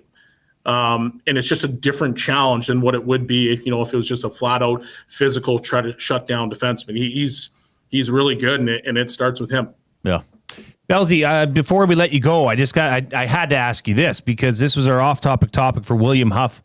I'm not sure if you heard or not, but Norm from Cheers passed away, and we were reflecting on some of our favorite sitcom characters from the 80s and 90s. Putting you on the spot here, but what comes to the top of your mind? Well, I mean, that's an easy one. Is Fresh Prince of Bel-Air. Right. Oh, there we go. Are you kidding me? Like, that's probably Uncle the Phil, best show Will, out there. or Carlton? Well, I mean, the song, let's start there. Okay. Like, that's probably, like, you hear that song, you're like, oh, yeah, this flashback to my childhood. And then you've got Carlton with his dancing, which is so outrageous. You've got Hillary, because she was an absolute dime, let's be honest, especially in the later years, boys. And then she actually got hot, too, when she was older. So, yeah, Fresh Prince of Bel-Air definitely is one of the top ones. Family Matters, when Steve Urkel goes to Stefan Urkel, same guy, drops the glasses, all of a sudden he gets sexy. I don't even understand it, but, it's like a Superman to Clark Kent type situation. What else would there be? Oh, those are a couple bangers. That's pretty good. Those are good ones right there. So were you? I don't know why they changed the mother in Fresh Prince of Bel-Air, but do you remember when they changed Vivian? Yeah, was it? Yeah, I think so. Because I felt that really harmed the show. She was close to my heart. The original Vivian. The original Vivian was fantastic, and then they went to this other one. It's like, who's this? Yeah, like, why are you here? And actually, they make light of it in the show, too. Like, in the first episode, Jazz was like, something's different about you, which was kind of comical. So, yeah, what a great show. Belzy, you're a great add to this show every Tuesday at 4 o'clock during the hockey season. We love speaking with you. Have a great day, buddy. We'll see you around the office, and, of course, you'll join us again in 1 week. Same to you, gentlemen. See you tomorrow. Shawn Belle from Hello Hockey. That's 10 to noon every Saturday on EST with Tom Gazzola. And is he Wednesdays? He's on the Hangout. I can't keep all my days straight. So that's tomorrow. He's on week. tomorrow. Well, Wednesday is always tomorrow when it's Tuesday, I guess. Short week though. It's screwing with you. It's abbreviated. 780-218-9999 is how you can text us. It's the afternoon inbox presented by River Cree Resort and Casino featuring Italia Restaurant, home of the $6.99 brunch special from 11 a.m. to 4 p.m. on Sundays. He made a good point about Heiskanen, who is, and he's an exceptional skater, and there have been times like he can hinder McDavid or keep up with him or force him wide. I think Harley's a very good player. as well. I mean, he got the game-winning goal. We saw him jump into Team Canada and play very well. So, but I think if the Oilers get in on that D, I mean, somebody's got to get Rantanen in the puck if it's deep in Dallas's end. And if the Oilers can get down there and grind, which they've shown they've been able to do, well, then maybe Rantanen spends all his time defending. And if he does get the puck, all he can do is get it out to center and dump it in, and he doesn't attack with it. So I think if the Oilers can get in on Harley and Heiskanen and work from there, I think that's how they win the series. Any more submissions for our off-topic topic for William Huff? Yeah, this came Bellsy in had good ones a couple times. Sully echoes it.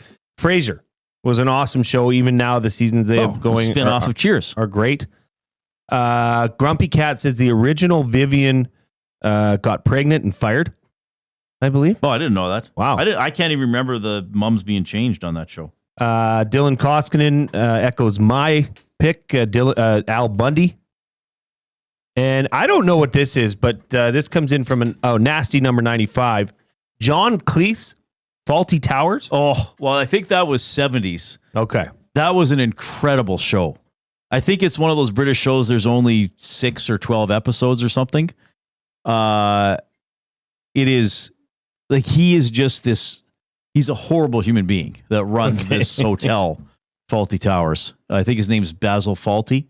I can't remember what the hotel is actually called. And he is just like a putrid human being, and that's where the humor comes from. Okay. Yeah.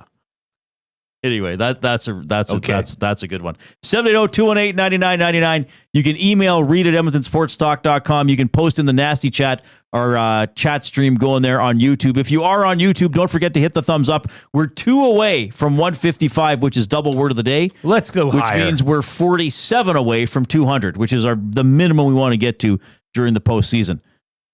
You know who's always going full max? The Cube.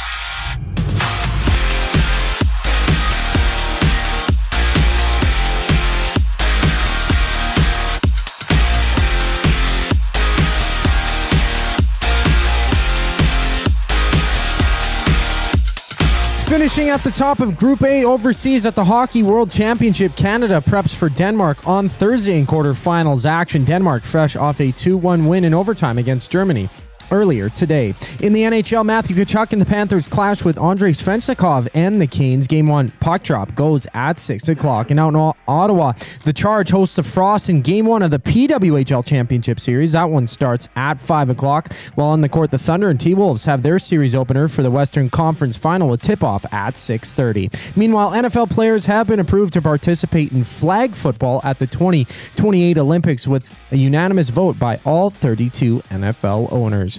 In the MLB, Toronto and San Diego go at it for the first of 3 games.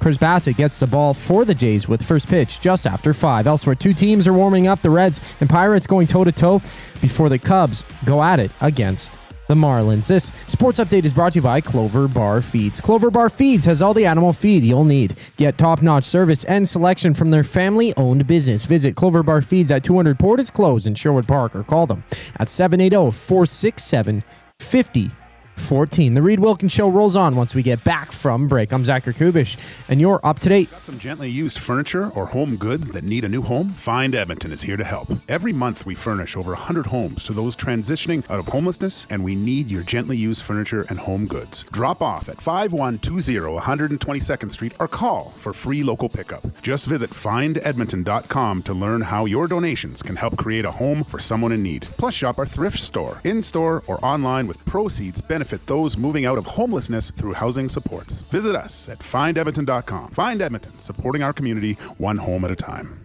Craving a late night snack? Hit the Banquet for our new late night happy hour. Sunday to Thursday, 9 p.m. till close. Try favorites like sweet and spicy lettuce wraps or our Banquet burger and fries, all at happy hour prices. The Banquet. Get real. Play hard. Your home for great performances is the River Cree Resort and Casino. My mother used to let us not lock the doors. She's like, if you're locking the doors inside of the house, it means you're doing something you shouldn't be doing. Yeah, That's why we lock the doors. Host of the Bad Friends and Whiskey Ginger podcast, don't miss Andrew Santino, Freeze Peach, live at the River Cree May 22nd. Michael, what are you doing? We have locks on the outside of the house to keep criminals from coming inside. There's no criminals inside of this house. Yes, there are, Karen. Get your tickets at rivercreeresort.com. Excitement, bet on it.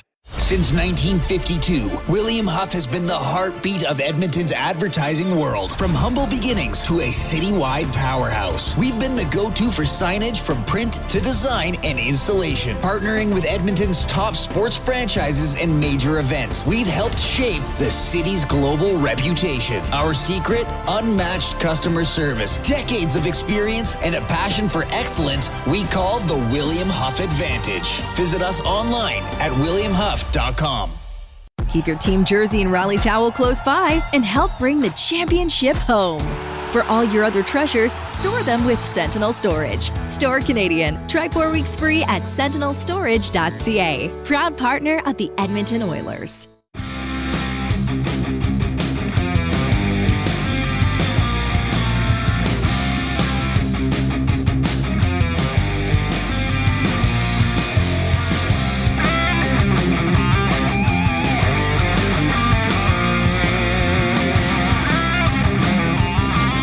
Are we good now, Coop?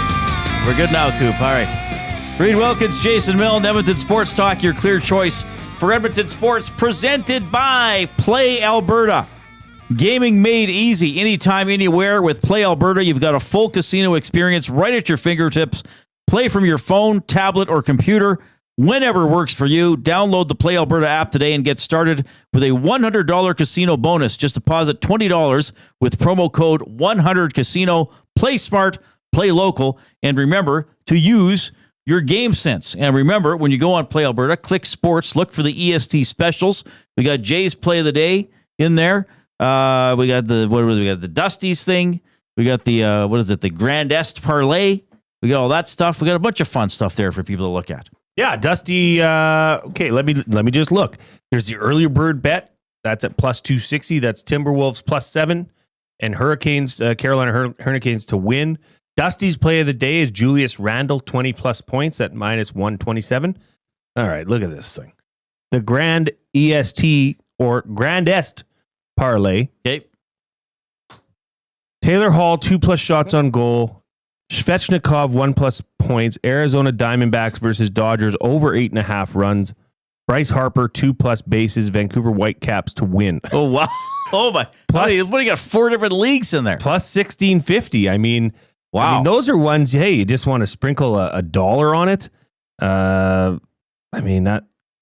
Yeah, that's good return. Why not? Why not? It's fun. Okay. Good stuff. So they were close last week. Who was it? It was a Carolina Hurricanes player that didn't get enough shots on goal. But other than that, I think they were good. They had the Athletics game over 9.5 runs. Oh, wow. Well, that was like a 14-run game by the Dodgers. Oh, so they nailed that. That's incredible. All right, playalberta.ca or the Play Alberta app. Go to sports, look for the EST specials, and we got you covered there. All right, so the Oilers traveling today. They will play Dallas tomorrow. So our live coverage resumes at 6 a.m. tomorrow. Nielsen Show all the way through the day. Jay and I will be with you from 3 to 5 tomorrow instead of 3 to 6. But, of course, the stream continues at 5 with Tom Gazzola at Westgate Boston Pizza for the GCL Diesel Oil Stream pregame show. So that takes you up to the 6 o'clock face-off. And then Tom, Hernan, myself, Cass, whoever else they need will be on after the game to break down Game 1. Remember, the Oilers won Game 1 of the West Final last year in Dallas in double overtime on a goal by Connor McDavid. Time to dive into the oil understood for GCL Diesel, providers of the best diesel engine components around, from turbochargers to injectors, fuel pumps to sensors. They are the critical engine component experts. Proud to serve Edmonton and Northern Alberta for over 50 years. Now a partner of Edmonton Sports Talk and the Reid Wilkins Show. GCL Diesel. Diesel.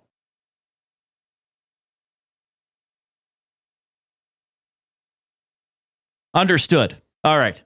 So, by the way, if you're on YouTube, we've hit double word of the day territory, which is awesome. So basically, we need 40 thumbs. We need 40 thumbs in an hour and a half. So we got 155 thumbs in an hour and a half. Now we just need 45 in an hour and a half to get to 200. So get in there and click, share the link with other people. So I want to talk about this You probably have seen, Jack, who will be the television play-by-play team for the Western Conference Final.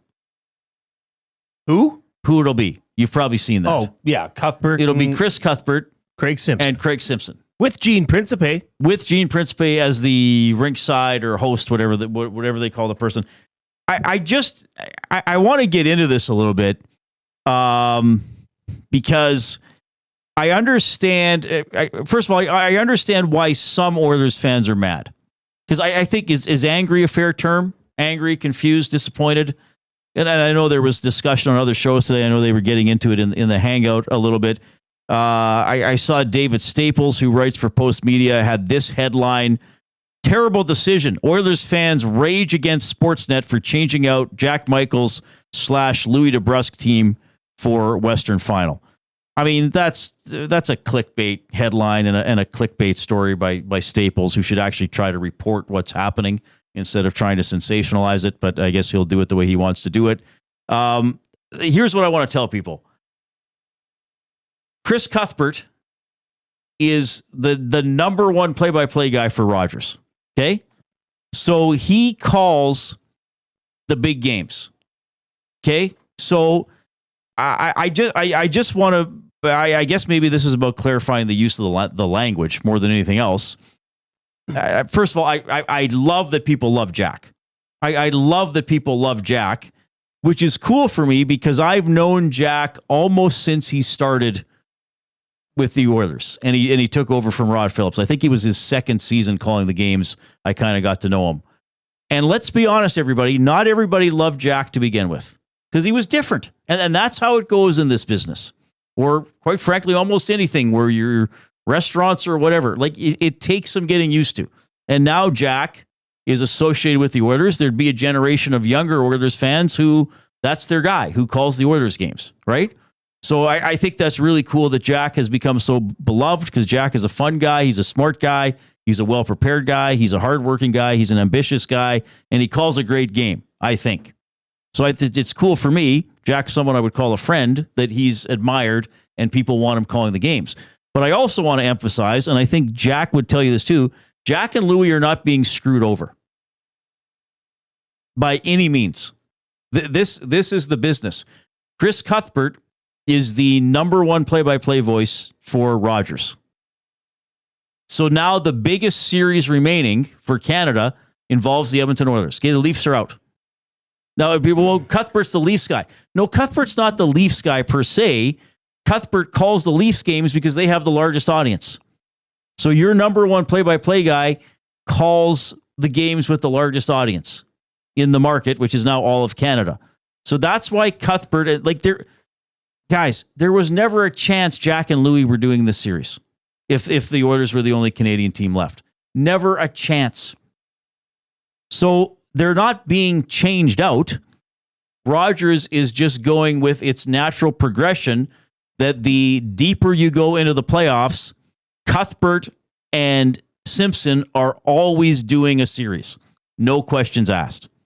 This was not a choice for them. This was not a debate. Okay? This was not, who should we have do it?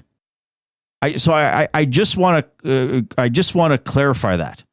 And I'm not, and now people are, I don't like Cuthbert or Simpson.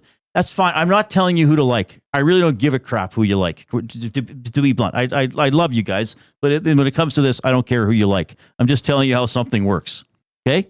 This would be like, what would it be like? I can't even think. Like a comparison. Well, it'd be like David Staples being pushed off a beat. He usually writes so the entertainment guy could go cover Paul. Like it doesn't. I think the thing here is that, and in any market, is that you get used to the voices calling the game, right? Which is great, but these are now national games. And they're there's not a comfort regional level games. there. There's a comfort level there, right?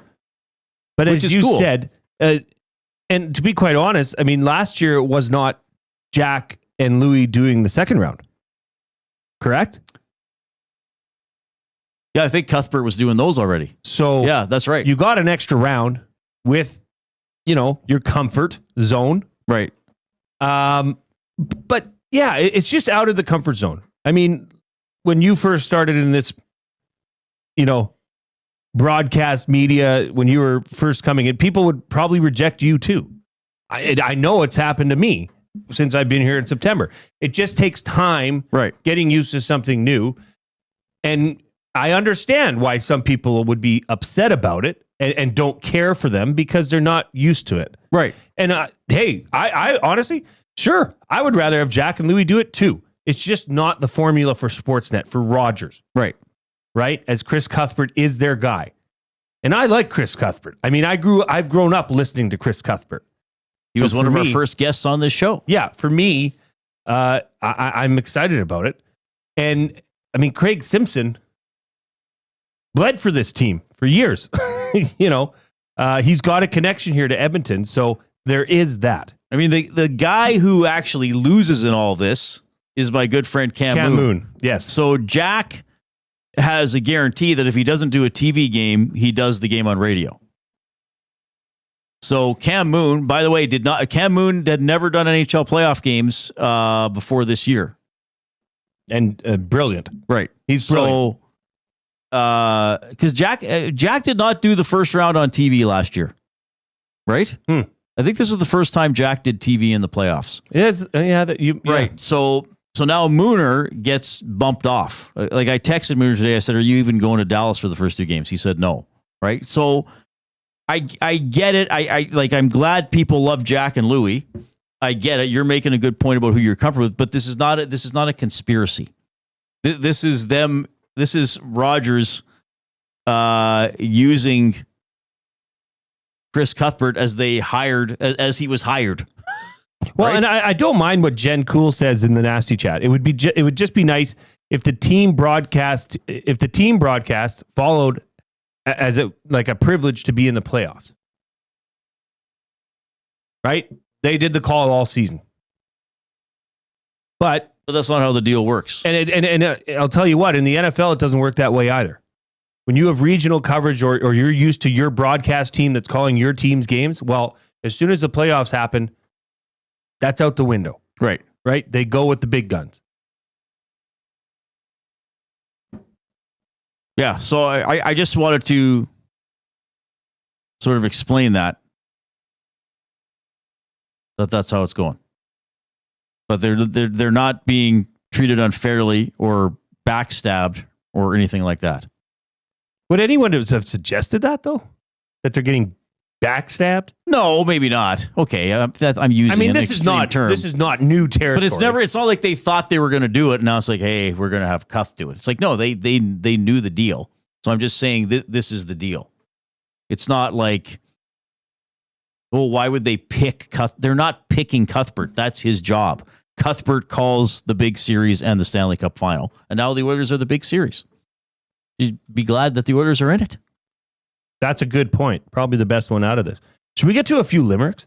Haven't done any yet.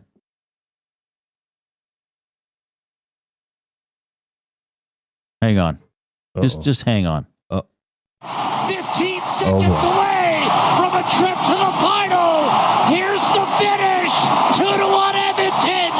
Sagan tucks it down low. Bouchard smacks it around. Marching it from 100 wide. Jason Robertson. 3 seconds. Haskin has it blocked. This game, this series is over. Edmonton's heading to the Stanley Cup final. I should stress that audio courtesy Chorus Entertainment and 880 Ched or 630 Ched. It was known at the time. That was Jack calling the end of the West final last year. Beautiful, beautiful stuff. The noise in that arena. That was incredible. Incredible. Wasn't that one of your Yeah, we put up the moments, video of it, right? Oh, that would be one of the top moments of my career. Was being in the building for that. Yeah, just amazing. Be one of the top moments of my life. Could be, frankly. Aside from birth. So, aside from actually existing. Could very well be. Yeah, do a limerick.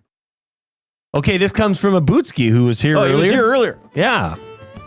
There once was a team from Dallas whose rink was a slushy iced palace.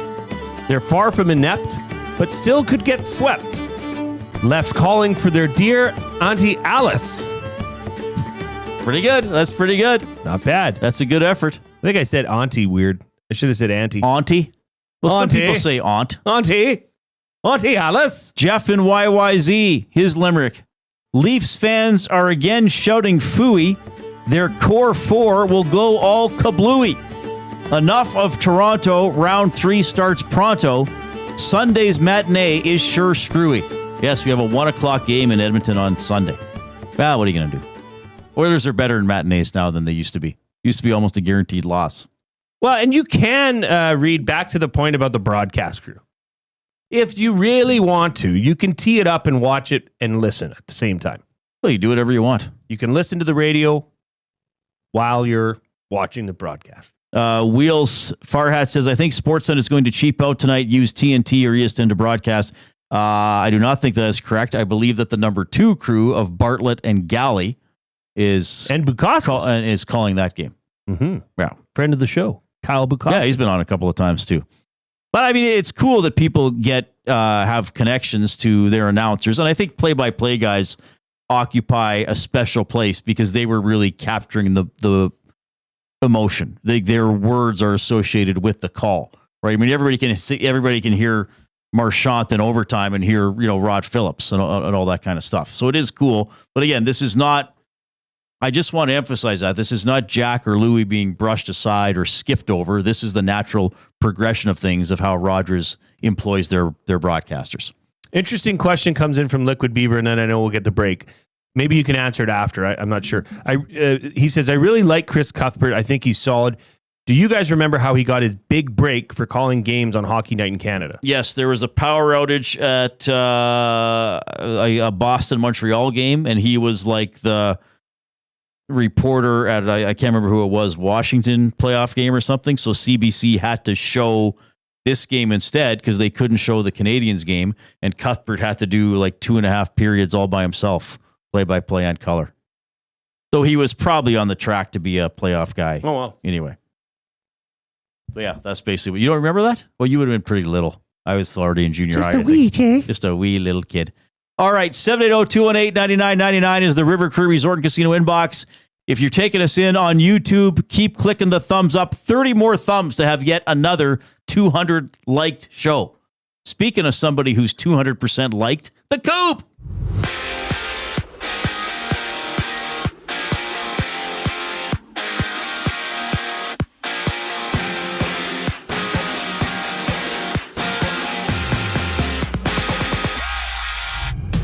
Canada finished the preliminary round at the Hockey World Championship at the top of Group A. Nathan McKinnon notched 3 points earlier today in Canada's 5-3 win over Sweden, with Canada getting back in action on Thursday against Denmark in quarterfinals play. And the Final Four is set in the NHL Eastern Conference Finals starts tonight. Florida hits the ice in Raleigh to take on the Canes at 6 o'clock. And from Ottawa, Game 1 of the possible best of 5 PWHL Championship Series goes at 5 o'clock with the Charge facing the Froths. And it's official. NFL players have been approved to participate in flag football in the 2028 Summer Olympics with a unanimous vote from all 32 NFL owners. Meanwhile, NBA action sees OKC and Minnesota tip off for their opening game in the Western Conference Final. Tomorrow, it's the Knicks and Pacers playing in the East. And for the Jays, they're back in action against the Padres in their opener tonight. Chris Bassett gets the ball for the Jays. First pitch just after 5 o'clock with 2 games live right now. Both of them in the top of the first and runless.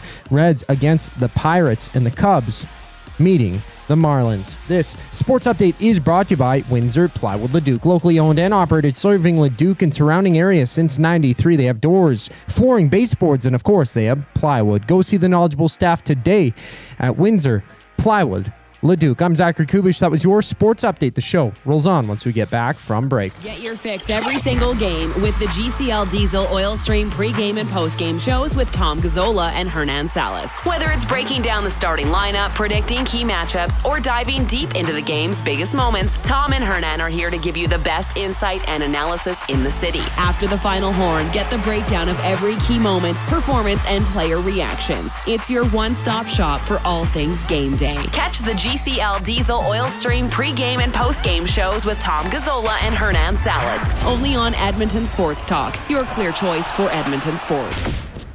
Timeout, Edmonton. The new Play Alberta app has arrived, and it's here to make your gambling experiences more fun, exciting, and secure. Enjoy the convenience of hundreds of casino games, betting live on your favorite sports teams, and access to lotteries all in one place anywhere in Alberta. Enter code YEG50 to receive a $50 free bet when you make a $5 minimum deposit. That's a $50 free bet for new and existing users using code YEG50. Remember, if you gamble, use your game sense. You've always known GCL Diesel as the experts in diesel fuel systems, but did you know that GCL is also your source for turbochargers and turbo repair? As a turbo supplier for Garrett, Borg Warner, and Wholeset, GCL can provide genuine original equipment turbos at wholesale prices. Whether it's diesel, gas, natural gas, or performance, we can provide you with the turbo or custom repair you require. Turbo questions? We've got turbo answers. Visit us in the West End or online at gcldiesel.com. GCL Diesel, turbochargers, understood.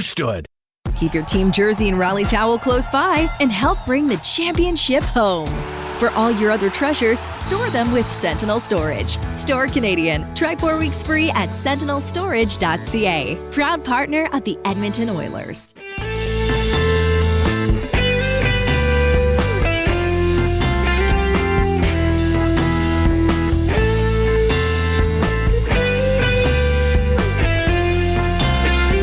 Thanks, Coop. All right.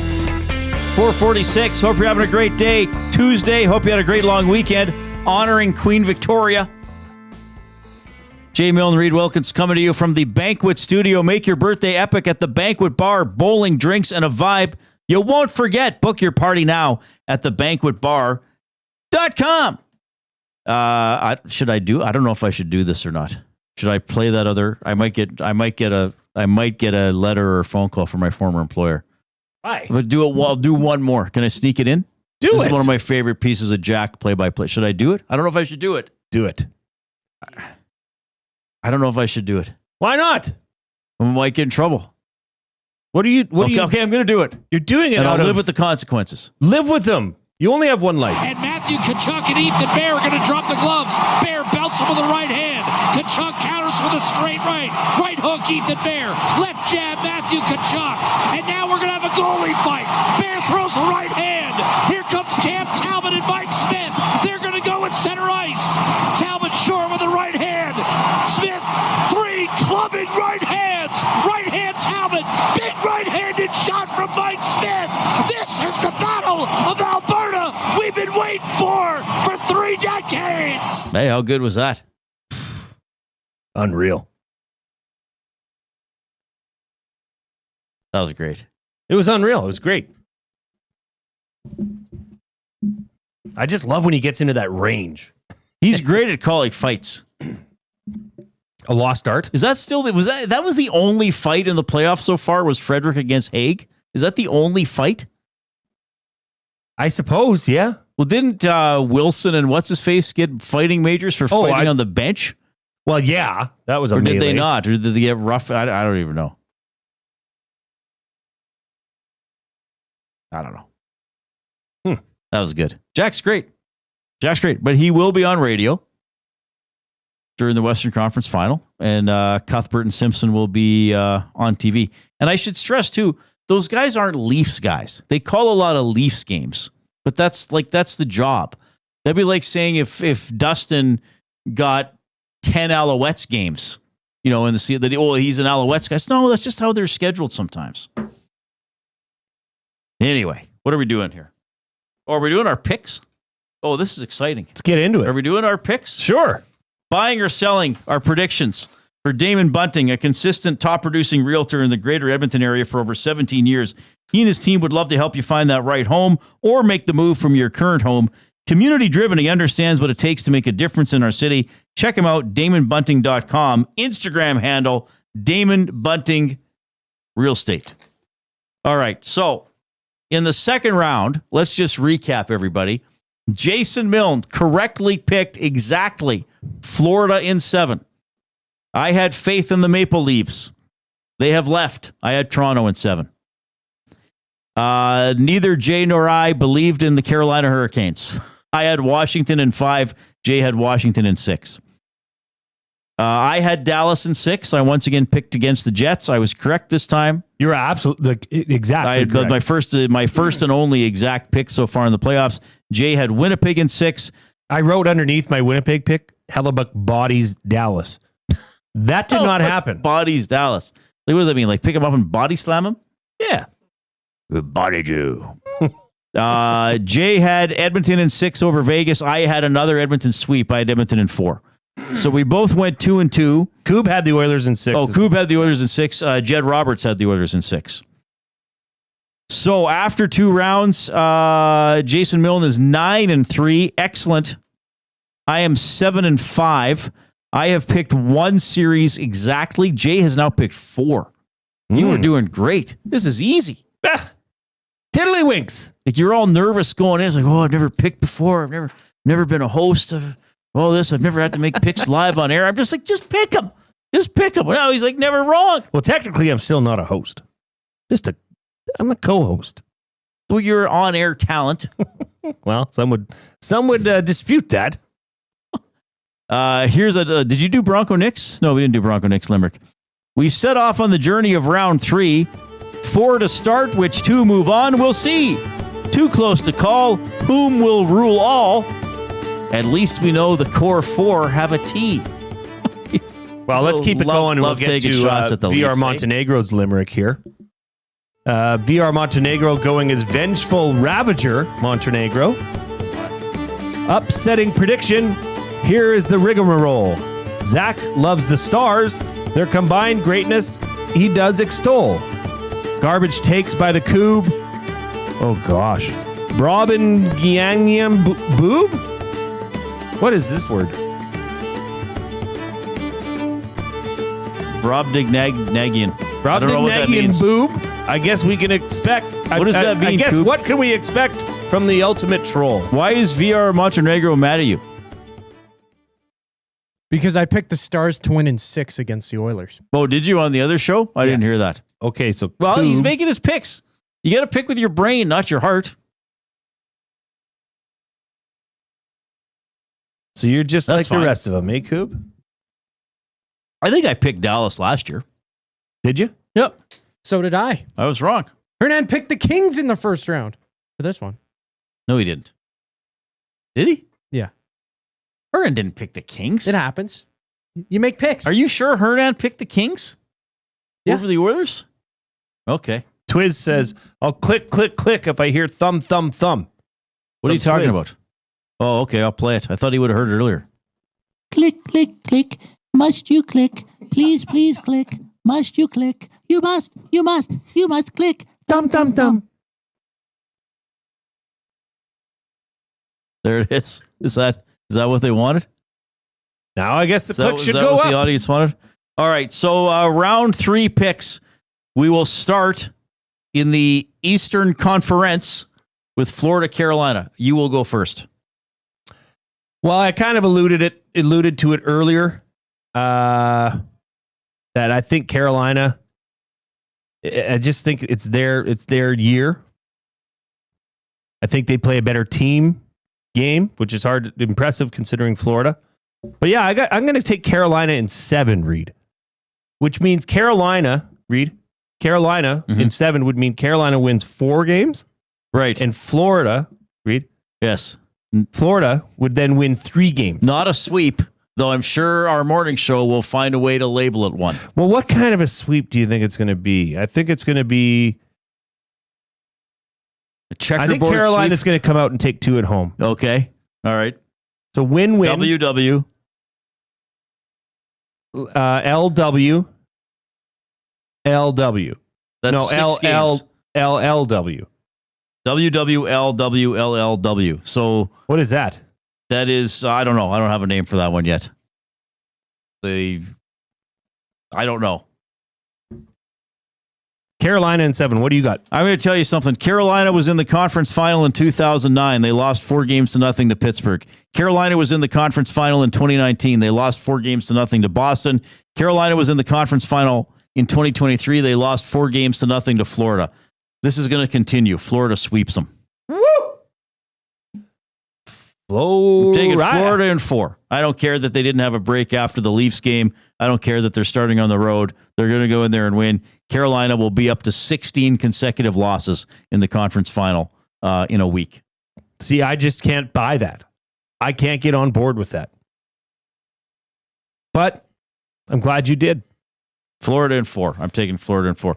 Koob, what are you taking? Panthers in 6. Okay. Western Conference Final, Edmonton, Dallas. So I have picked the Oilers to sweep the first 2 series because I decided why the heck not? Be confident. You know, I didn't think LA was as mighty as a lot of people were saying, and Edmonton did win 4 straight in the series, though it was the delayed sweep. And then the Oilers did beat Vegas in 5. Missed the actual sweep by just 1 win. I'm not going to do picking the Oilers to sweep, though. I'm going to be a little more serious with this prediction. I do think the Oilers can beat the Dallas Stars. I do think they can legitimately beat them. I think the Oilers are playing very well.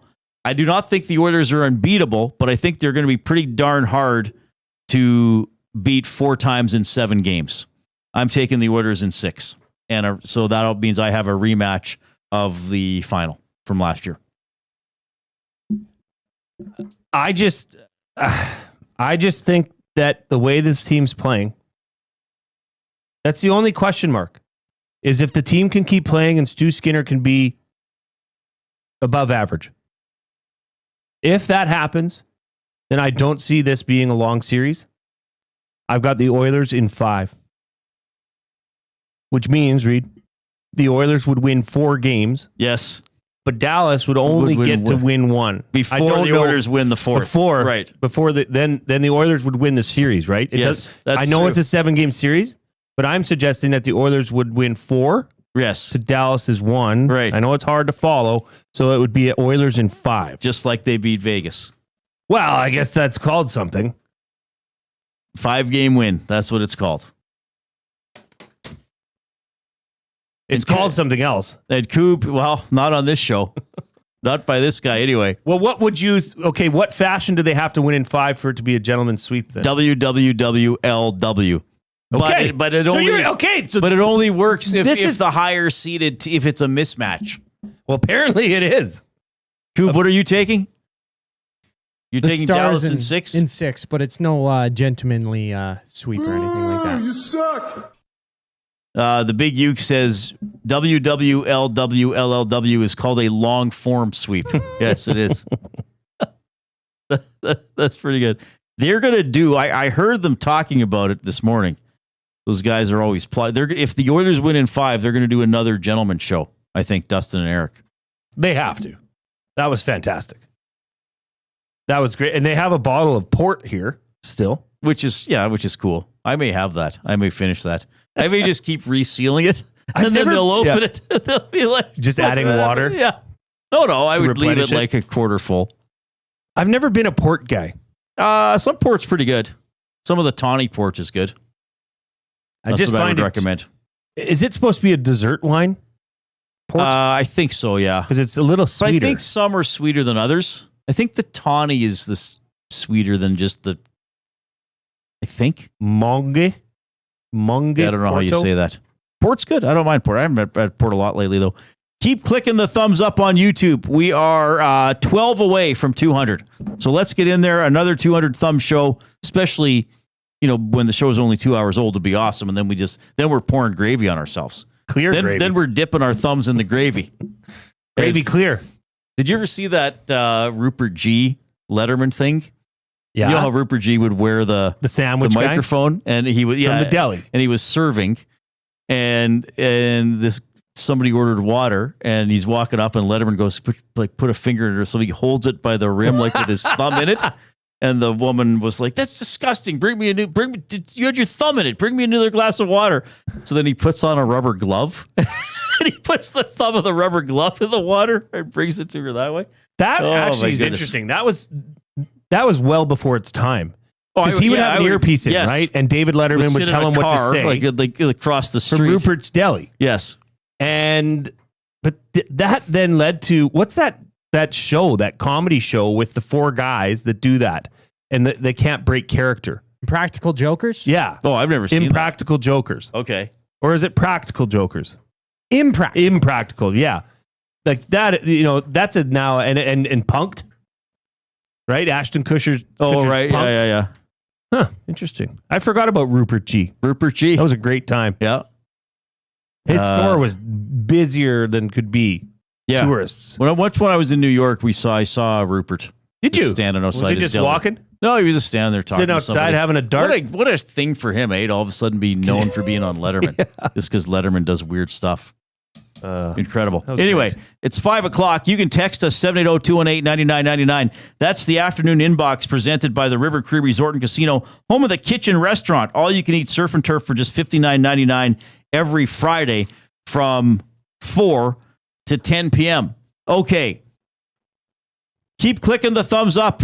Oh, yeah, we're almost at 200. Let's get there by the time we get back after the 5 o'clock break. The EST Hangout. You played Trev yesterday. Defensive struggle. 14-0 win, Washington, though. I got my first game in. Yukon Jack was here. Dominating performance by the Green Bay Packers. And Jay hates me as in my Tecmo mode. I don't like to use the You word really hate. dislike my persona around Tecmo. I think you're arrogant. I am. I'm not. It's not. You don't think it. I am. I feel you're a bit of a dick.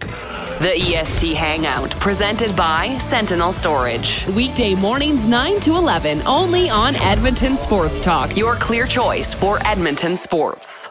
Spin to win Fridays at the Banquet. Every Friday, spin the wheel for a chance to win big and save on your bill. It's that easy. Spin, win, and save. Don't miss out. Details at thebanquetbar.com. The Banquet. Get real. Play hard. Timeout, Edmonton. The new Play Alberta app has arrived, and it's here to make your gambling experiences more fun, exciting, and secure. Enjoy the convenience of hundreds of casino games, betting live on your favorite sports teams, and access to lotteries all in one place, anywhere in Alberta. Enter code YEG50 to receive a $50 free bet when you make a $5 minimum deposit. That's a $50 free bet for new and existing users using code YEG50. Remember, if you gamble, use your game sense. At Mind360, we invite you to embark on your mental health journey in a safe and comfortable space. Conveniently located in St. Albert, Mind360 has a diverse team of experienced clinicians that offer a broad range of tailored services for children, adults, and families. Furthermore, we are very proud to serve our military, veterans, and first responders. If you're looking for counseling, treatment, or assessment, understand that you are not alone. Contact Mind360 at mind360.ca to book an appointment today. Looking for quality building materials and friendly advice? Visit us at Windsor Plywood Leduc, family owned and locally run since 1993. From interior materials for doors, flooring, baseboards, and all the finishing touches to all you need for your outdoor projects like cedar lumber for decks and fences, plus all the plywood you'd need. Our full-time on-staff carpenter can help with anything odd-sized or custom, and from domestic hardwoods to exotic selections, we've got you covered. And if we don't have it, we'll track it down for you. Windsor Plywood Leduc. We're the experts you need to know.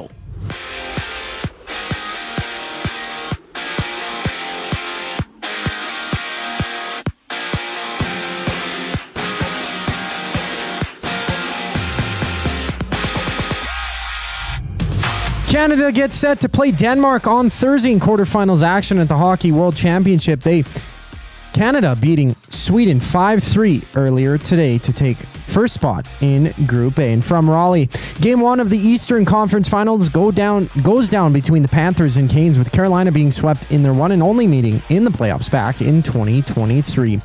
In the PWHL, the Charge and Frost meet for the first of 5 possible games in their championship series. Puck drop goes in just a moment. And from Oklahoma, the Thunder host the Timberwolves to kick off the Western Conference Final. Tip-off for that one goes at 6:30. And MLB action has Toronto battling San Diego in their series opener. Chris Bassett gets the ball for the Jays with the first pitch at 5:07. And there's 4 games live right now with the Cubs up 1-0 on the Marlins in the top of the second, while the Mets and Reds are scoreless in the bottom of the first. I'm Zachary Kubicki. That was your sports update. The third and final hour of the Reid Wilkins Show starts right now.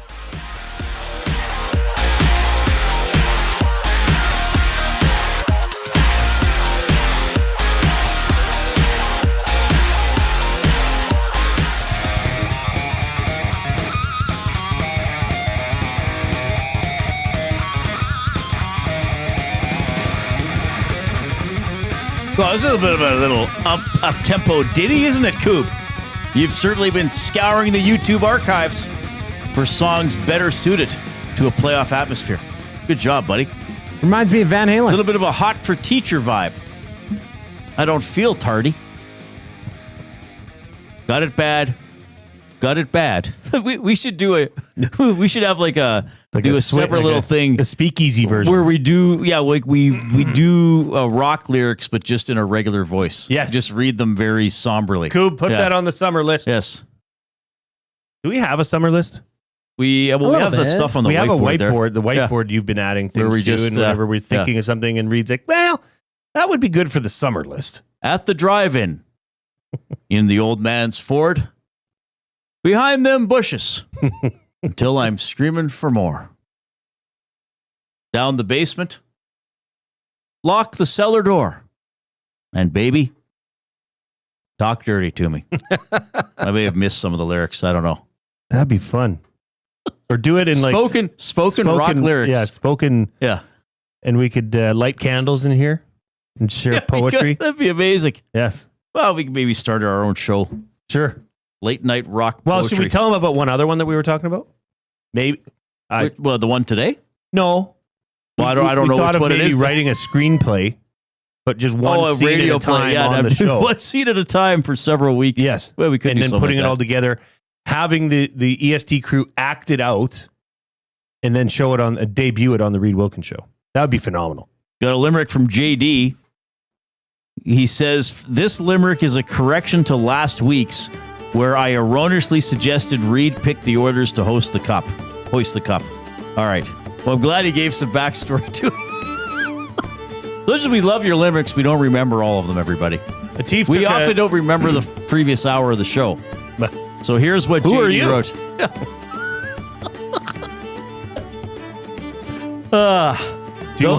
Go ahead. Sorry. Here's JD's limerick. Okay, Though he tried to give us good reason for picking the Stars this season, I still say the Oilers are USA spoilers and Reid Wilkins stands trial for treason. I did my pre-playoff pick was Stars over Leafs. That's right. Oh well. Atif made a shot. Took a shot at a limerick. Okay. I can tell you it's not a limerick. All right. Well, we'll work with him. He says this is a shot at a limerick, but I think it's going to turn into a poem. Well, limerick is a poem. So I am turning a year younger Saturday. I might not become wiser, but I still don't have an EST membership, which one day I will grant. But for now, the mighty Oilers will kick some Dallas Star ass. I don't even think that's a poem. That's I think that's more of a statement. It's just more of a paragraph. That's an Atif statement. Just more of a So what I get out of that statement from Atif was that press release. It's his birthday Saturday, yes. But he says he's turning a year younger. So I mean, he must be aging in reverse. Okay, fun He's fact. Benjamin Button. Benjamin Button Atif. He does not have an EST membership. Okay, that's well, that should be corrected. And he thinks the Oilers are going to win. That's what I got from Atif's formal statement on the Reid Wilkins show. We'll have to work with Atif on a limerick if he wants to write them. Maybe he just wants to send in statements. AABBA. Yes. Rhyming. The rhyming and the B lines are shorter, like 4 or 5 syllables, preferably. But still, that's not bad. Give me a topic and I'll do a limerick off the top of my head on that topic. Spicy pickles. Spicy pickles. All right. There was once a cucumber so forlorn, he wanted to be eaten and create scorn. So when he was pickled, he asked to be extra dickled.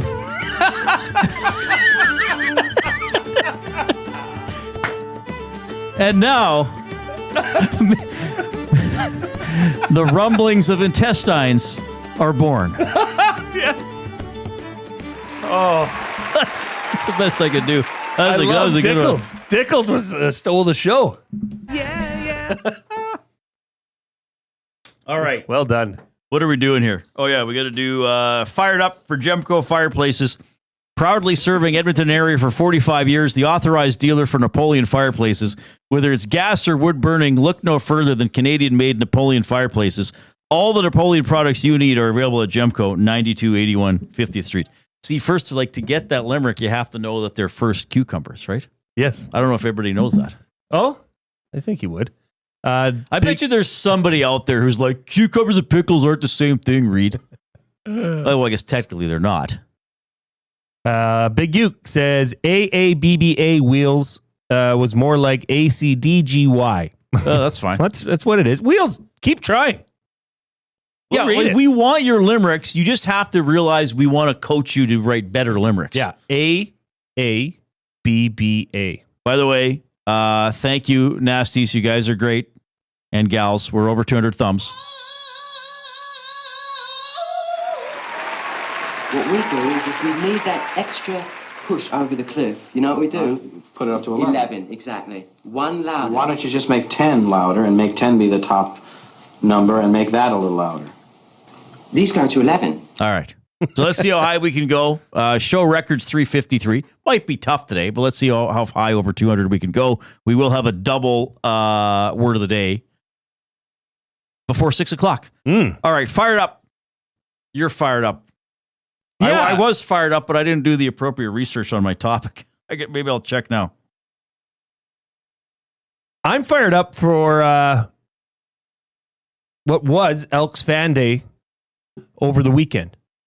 Saturday at Emerald Hills in Sherwood Park. Matthew Awanek and I were down there. We broadcasted live from 12 to 2. And first off, I just want to say kudos to Mike Arcuri and the Edmonton Elks. That was, if you are an Elks fan, or maybe you want to get in touch and learn more about who this year's version of the Elks are, watch that YouTube video. It's 2 hours. It's tip to tip full of players, management, even the president, Chris Morris, hopped on. Yeah. If you want to know more about the players, please do yourself a favor. I thought that was just awesome. And the reason I'm fired up is because the vibe there was so different than last year. I can tell you that with 100% certainty. This is a team that is gelling, I would say, faster than any team that I've... Now, this is only my second year formally covering this team, but there's differences from what I know from last year. Big differences. This is a cohesive team. This is a team that is moving in the right direction together. And pair that with the offseason acquisitions they made. Pair that with Trey Ford coming into the camp as the number one starting QB. There's no competition. This is his huddle. It just got me excited for this season. I think this team can do big things. And when you have that much buy-in, that much accessibility from an organization for their community, that speaks volumes as well. So kudos to the Elks. Kudos to everybody that was a part of Fan Day.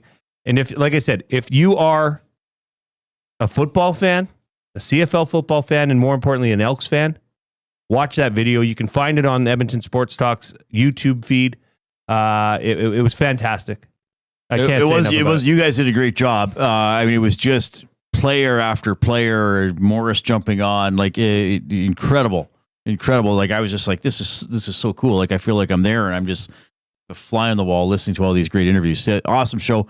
Elks have a preseason game Saturday already. Yes, they do. Is it in Calgary? Yeah, in Calgary? It would be, yeah.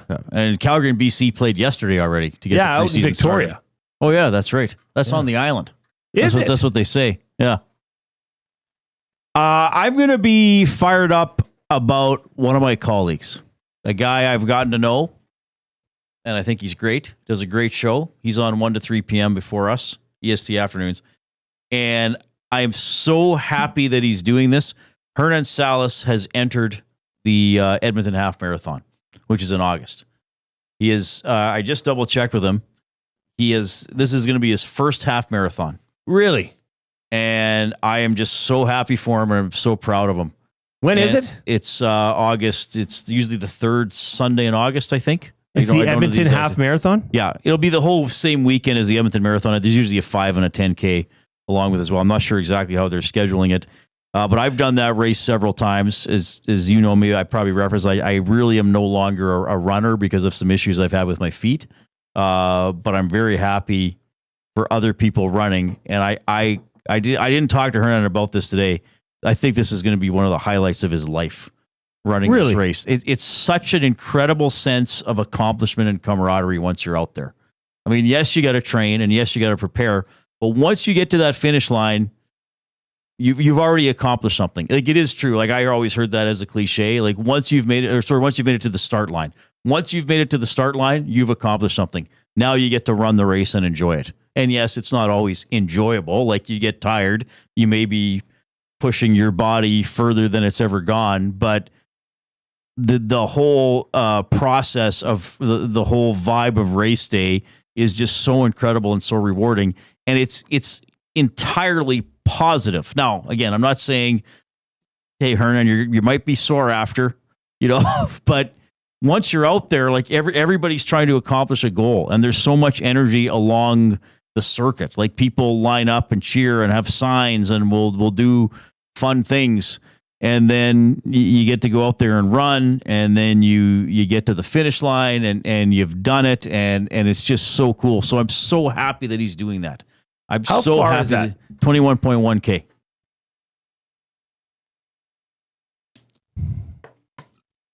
It's awesome. Can I make a declaration? Yes. No, it seems like you don't really want to. I don't know if here's the thing. I want to run a half marathon. I really do. You should. I want to do it. I just have always, it's been something that's like, yeah, right. Like, I hate running. I'm not a runner. Well, then maybe you shouldn't do it. No, but I think it would be good to push myself to do it. I've talked to my wife about it actually recently. Okay. I'm in. Well, you have to train. I will. I will encourage you. But I will. But I'm not like. I will. Hernan's been running. Yeah, I got to talk to Hernan. You have enough time to be in shape for it for sure. Like, what should I be training? Should I be like? I'm probably not a great person to talk to because I just went out and ran for my training. I would run 3 or 4 times a week. But how far? When I was running regularly, I would usually never run less than 7K in a single run, which took me about 40 minutes. But then, when I was ramping up to the race 2 or 3 times a month, I would try to do like 13 to 17. Like, I would never run 21K before the race. That would be for the day of the race. Like, once you get to 15, like, you're fine. You're going to finish. You might slow down. Who knows? Is it illegal to walk at some point? No, if you can need do a whatever break. you want. You can take 3 hours, like whatever. Okay, I'm in. I'm going to do it. You should do it. I really want to do it. I've never done anything like that. But I would train. I mean, Tuesdays we work out. Right. Right? We run a mile as a warm-up, which is, okay, easy well, it's peasy. 13 miles. Perfect. I think I could do that. But so I need to have your help and advice for training increments. Like, where should I start? Should I just start going for 5K? You know what I would try to do, Jay? I wonder if you could get up to it in time. There's a 15K on Canada Day. And once I did that, I knew I could do 21.1. Wow, this okay. I don't know. Maybe you could find a 10K like late June, early July, and then work your way up from there. But like you should probably start running. I'm not it's not like a foreign thing to me running. No, well, you play at a high level of sports, like being athletic. It would just be getting the body in ready right for it. And the sad part is stuff can go wrong with your body. Well, yeah, like that's what happened to me. My feet went bad because I was a runner, unfortunately. Like, very ironically sad.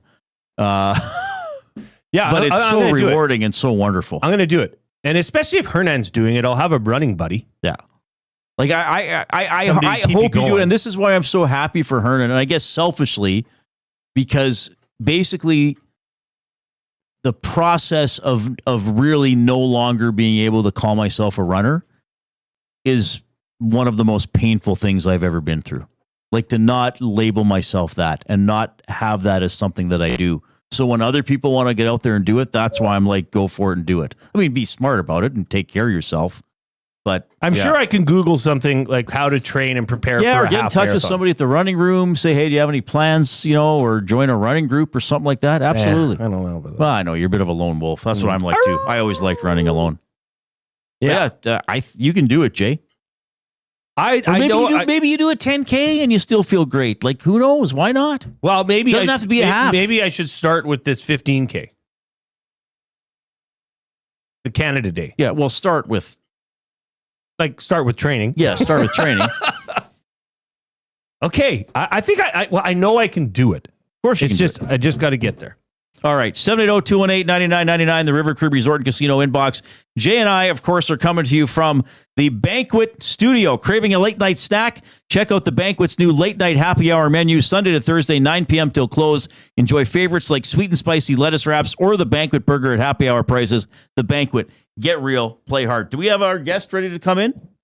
We do. Okay, we'll take a break. And champion boxer Alexas Kubicki. Another visit to the Reid Wilkins Show when we get back.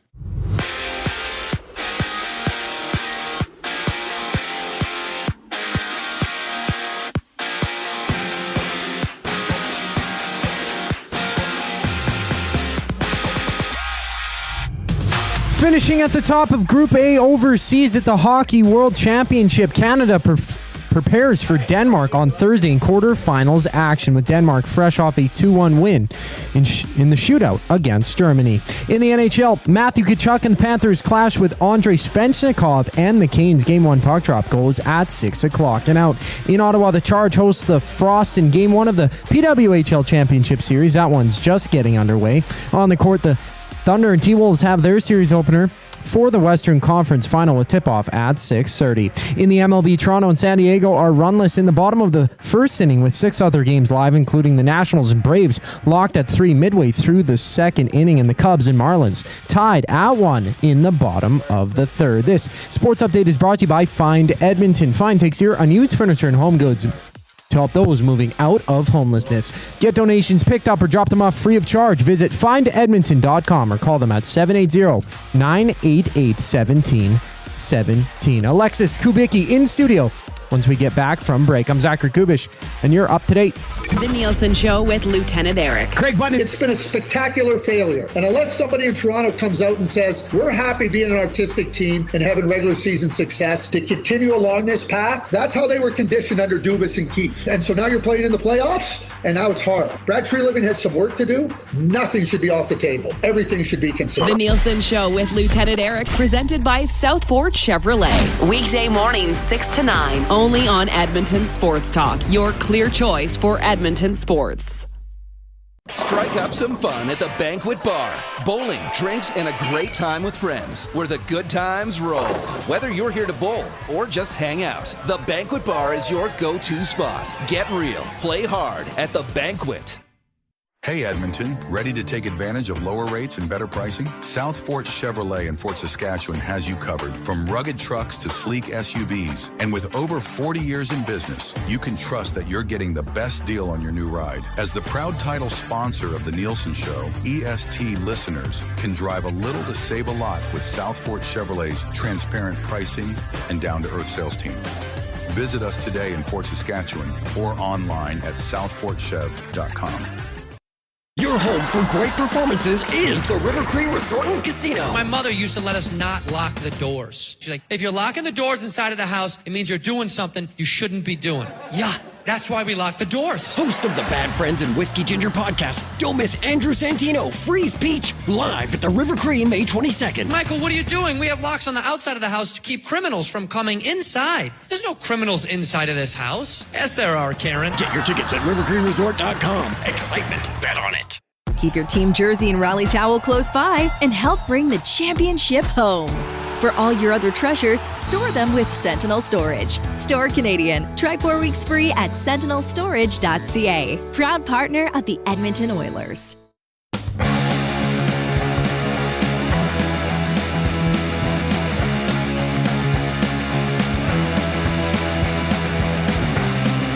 All right, thanks a lot for joining us this afternoon. Eastern Conference Finals starts pretty soon. Oilers in Dallas tomorrow for Game 1 of the West Final. 6 o'clock. We got a full day of coverage on Edmonton Sports Talk tomorrow. Very special guest in studio joining us once again, champion boxer Alexas Kubicki. Alexis, how are you doing? I'm doing great. How are you? Good. Remind us what belts you hold again. I got the NABF, WBC Youth, and I got the WIBA. All right. And okay, so we're going to talk about what's coming up for you in a few minutes. But Jay and I were just talking about distance running. Yes. And one of our colleagues here, Hernan Salas, who's on from 1 to 3, is going to run a half marathon for the first time this summer. So I think that's great because I think I've done, 10 or 11 halves in my life. So you're a boxer. Yes. So you got to train all parts of your body. What is your running schedule like? My running schedule. So Monday, Wednesday, Friday, I run 8 kilometers. Tuesdays and Thursdays, I run 4 kilometers of stairs and sprints. All right. And do you run indoors or out? Indoors right now. Okay. And then once the roads are swept, as you can tell, Edmonton is taking their time with that. Wait, how far do you run? 8 kilometers Monday. There's an indoor track that's 8 kilometers? No, it's just... I'm just kidding. No, that's great. I wish. That would be awesome. That would be awesome. Now, do you like running? Oh, it's all right. I have to do it. I don't mind it. I like long distance, but when it comes to short distance, I'm not the best at that. So could you ever see, now I know you're obviously boxing at a high level, so that's your priority and you're running as part of that, but could you ever see yourself running a 10K or a half marathon or trying something like that? I could see myself doing that. Yeah. Got to push yourself. Got to try new things, right? Do you time yourself? Like, would you try to keep a certain pace or do you try to be like, okay, I got to try and be faster than yesterday? How do you approach your runs? No, I always try to time myself and I always try to beat my time every time I'm running. So I try to bring it down maybe 10 seconds. Sometimes it's 30, a minute. And then I try to keep it at that certain time. Okay. So you're running. Yes. So this might be a stupid question, but I want to find out. When you're running, do you run with a normal or do you do like any boxing moves? Normal. Normal running? It's normal. Okay. And at what time of day do you run? 6 a.m. So that's how you start your day. Yes. Okay. So you get up, do you eat? No. One of your steaks? No. That's after. Do you get up, you run? Okay. Yes. Then what do you do after the run? Breakfast. Steak. Then steak you and have your eggs. steak breakfast. And then what's next for training after that? I do boxing. So I do strength, weightlifting, and then I go right into a boxing session. It's just pad work, bag work, and then another session in the. Okay. So once your running is done in the morning, that's it for specific running. Yep. Once a day I run. So it's 8, but then the 4K you say are up. So it's either inclined. stairs. So I'm running up and down the stairs. I get on the track. I sprint it. Then I go back down the stairs, up the stairs, again around Where the track. is this? Sprint. FX. Okay. FX Sports Center. All right. So do you ever have days, like is your body pretty used to it? Because I know even when I was running, and again, I'm not in your caliber of athlete. Yes. But there were some days where I'm like, oh, I'm feeling good. And some days I was like, oh my God, like I got to do 5 more K. Do you ever have days like that? I have it when I'm running. I'm at 2 kilometers. I'm like, oh, I got another 6 to go.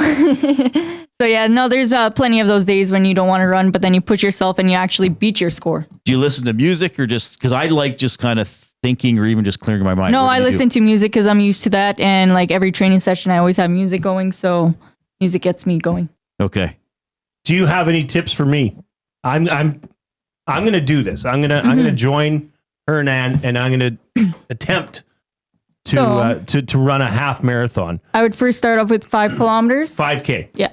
Once I can do that without, I guess, hurting myself. Yes. Then I would pick it up. Progress to what, 7? No, I would do 10. Go right to 10. I would go to 10. Because I was just texting Hernan, our colleague who's doing it, and I said, what are your runs like? Like, what are you? He says it's a minimum of 5K. Yeah. And then when it's a bigger day, he goes to 10. So if I can run 10K on the regular, yep, or like once a week, then I could. Then you said, Reid, maybe go to 50. If you can run 10K fairly regularly, you can do a half. But I would still recommend every 1.5 to 2 weeks, like doing a 13, doing a 15. You want to increase it just by little Just after, so right? just so knowing you can do it. First, you want to start Yeah. 5, and then if you know that you can do another 5, then I would decrease it another 2. And When I was running and I had a half marathon coming up, 2 to 3 weeks before the half marathon, I would try to do a 17 or an 18K run just to remind myself you're there. You can do 3 or 4 more K. Pushing yourself. But my longest run has been 11 and now I'm going to do 21. I don't know if I would recommend that. No, that's a little too much. Yeah. Well, this came in from Steven. Simple training plan. I'd say run 5K at least 3 times a week right now. What then feels decent after 3 or 4 weeks? Go out and do a 10. Do 1 10K a week alongside your 5s. And before you race, do a couple 10s or a bit longer a couple weeks before. So it sounds like I just need to get to 10 comfortably. Yes. And once I'm at 10 comfortably, maybe push it a few times before. Yeah, I think I can do this, Reid. Push it to 12, then you can go 14. Do you believe in me? Do you think I could do it? Anyone can do it. Well, I guess that's all I need. Go do it. Just eat your steaks. Eat my steaks. How many steaks do you have in a day again? About 20 ounces. What's your preferred cut? I mean, are you a New York strip, or are you a tenderloin? Are you Depends on the day. Yeah? Depends on the day. I could do all. Yeah. And how do you like it cooked? Medium rare. Medium rare. Oh, nice. Okay. Well, that's good. But that is, I know you told us this before, but I want to clarify. Oh, the only thing you eat is steak. No, I eat chicken. I eat everything, but I focus on the steak. You focus on the steak, and then what do you have on the side? Veggies, some salad. Depends, right? Okay, so you mix it up. Of course. No, I don't do it. No. Do you snack? Time to time. And what do you have for a snack? Fruits, actually. Yeah, well, that's good. Yeah. Well, you're incredibly healthy and dedicated. How old are you now? 21. 21, and you got okay. So let's turning 22. Oh, how soon? June 4th. Okay, so this will be your last fight as a 21-year-old. All right. Correct. All right, so thanks for the stories about the running. Problem. But if we find your training very interesting, and I think a lot of the audience does, because you have to be so dedicated. Dedicated, and you need the conditioning. You need everything, right? Right. So do you have do you ever take a day off from training or have a lighter day? I do. I actually have Sundays are my main days that are off. I do recovery. I go to the pool, swimming, sauna, steam, stuff like that. Go for a walk with my dog and relax with family. Okay. What kind of dog? Wait, what kind of dog? Yorkie. Yeah, we've talked about Yes, my little Yorkie. Right. Good. Was it a boy or a girl? Boy. And does he come to your fights? No, he can't even come to the gym because he doesn't like me punching the bag. What do you mean he doesn't like you punching He would just the bark bag? the whole time, probably. No, he comes at me and tries to nibble me because he doesn't want me hurting someone. Oh. It's an inanimate object. What if he's a peacekeeper? Well, I guess. He could be a peacekeeper. What's his name again? Louis. Louis. All right. Louis. So, what's your record now? 12-1. 12-1. I think when we first met, you were either 9-1 or 10-1. Yes. You've been doing well. All right. So, what's coming up this weekend? So Friday night, I'm fighting for the WBC International. It's going to be a heck of a fight. I'm fighting a girl from Mexico. I had an opponent from Argentina, but she pulled out because she had a shoulder injury. But we had a plan B. We had a backup opponent. So she's 8-0. It's going to be a great fight. How old is she? 19. Oh, so 2 relatively young fighters. Yes, yes. Okay, and so your belts are not on the line. None of my belts are on the line. So you're trying to add a third belt. 4th belt. 4th? Sorry, what did I miss earlier? So I got the WIBA, right, WBC Youth, and the NABF. And then this would be the 4th WBC International. Oh, wow. Okay. So that's pretty cool. This belt is just right under the main WBC belt. Right. All right. So how is it when you negotiate a fight? Because I'm very interested in this. Because it's not like a lot of the sports, like hockey, they put out a schedule and you play that team. No. You kind of got to find your opponents. We got to find our opponents. The organization has to accept the opponents because they need to have a good record. The opponents that they fought have to be graded top 10. So okay. So now when this negotiation is going on, could the other boxer say, well, wait a minute, if I'm putting my belt on the line, you have to put one of yours on the line, or does it not work that way? It could happen like that, but then that's where the money comes in. Okay. That's where the money comes in. So it's a lot of negotiation, but this belt right now is vacant. So nobody has so it. she's not holding it. She's not holding it. They found the two of you to fight for. Yes. Okay, so that's that. I didn't know it was vacant. Okay. Belt is vacant. All right, and what do you know about this opponent? She's a Mexican. She's coming to war. And of course, if she's stepping into the ring with me, I said this before, that's her biggest mistake. Is she in town yet? No, not so you yet.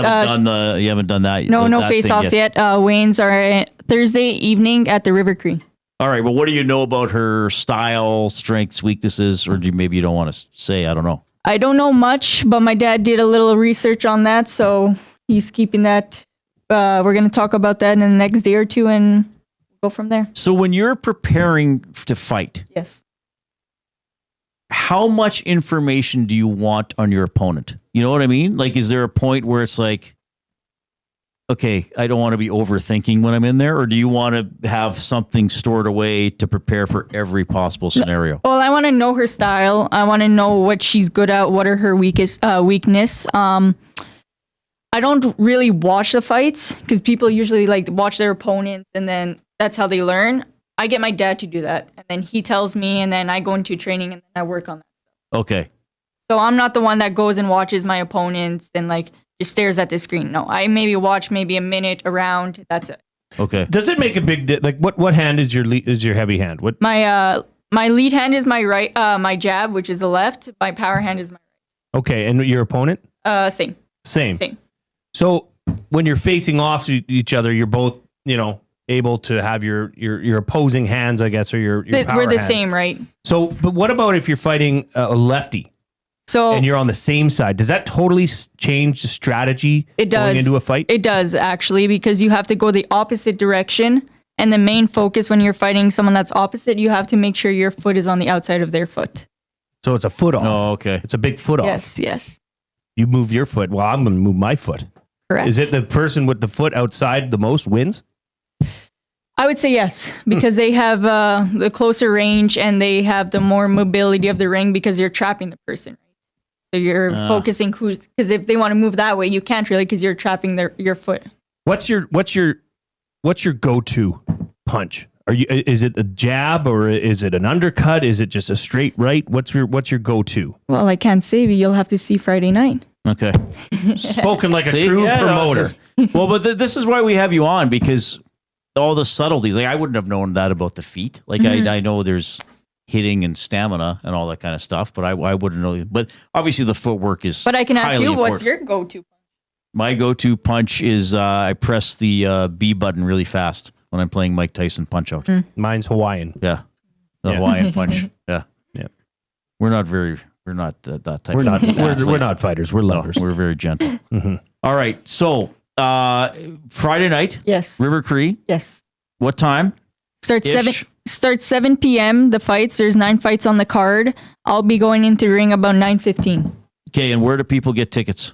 You can get them on Ticketmaster through River Cree, or you can watch it on BXN GT pay-per-view. You're not able. BXN, so boxing without the vowels. BXN, I had to figure that out. $19.99 US. So look, we first talked in September when I came over to Edmonton Sports Talk from Ched. So I think this is your third or fourth time on the show in 9 months. Like, are you still... Oh, I know you are, but I just want to get your perspective because you're growing as a boxer, but you're maturing as a human being as well. Like, are you feeling as great as ever just about life and boxing and everything you're pursuing? Like, how are you feeling? I know I'm kind of being deep there, but you know what I mean? Like, you're just loving it still? No, I'm loving it. Everything's going the right way. Everything's going the right direction, the right path. So life is great. Yeah. Well, you're very committed, which is cool, which is why we like talking to you. You have to always be committed in anything you do, sports, life. You have to have a goal. You have to set it, and you have to achieve it. Like a half marathon. Correct. Yeah. Jay's, now I have to come up with a goal. Thanks, Alexis. Now the pressure's on me. Everyone should have a goal. Yeah. All right. And how many rounds did you go? This is going to be a 10-round fight. 10-round fight? 10 round, 2 minutes. 10-round, 2-minute fights. All right. And your last fight, now I'm trying to remember. Did you not have one that went to a decision? It did. The last one did go to a decision. It was also a 10-rounder. Right, but you did really well. Yeah. Okay. What's your prediction for this Friday? I would like a stoppage. That's my goal, but whatever comes out, right? You can't say what round because that's not going to happen. TKO. That's my goal, yes. All right. There, you heard it first. All right. How do people follow you on social media too if they want to keep tabs on your career like we do now? Yes, Alexas_Kubicki on Instagram, Alexas Kubicki on Facebook, and Alexas_Kubicki on Twitter. Right. And we've tweeted it out because it's Alexis with an A. You have two A's in Alexis. We think you're great. We think you're a lot of fun. We think you're very dedicated. We think you're representing Edmonton very well. City of Champs. City of Champs. We wish you all the best on Friday. Add that fourth belt. Yes, will do. And I'll bring it back to you. You got to bring it back in. I will. We won't even have room for all of them. We're going to have to get a bigger studio or something. We have to do the show outside. No, we're just going to have to, you'll have to have me more. Pass them through. You'll need me more on the shows. More shows. All right. Hey. All the best on Friday. Thank you very much. Go get Thank it. you. Alexas Kubicki here in studio. One final segment, Reid Wilkins Show with Jason Milne.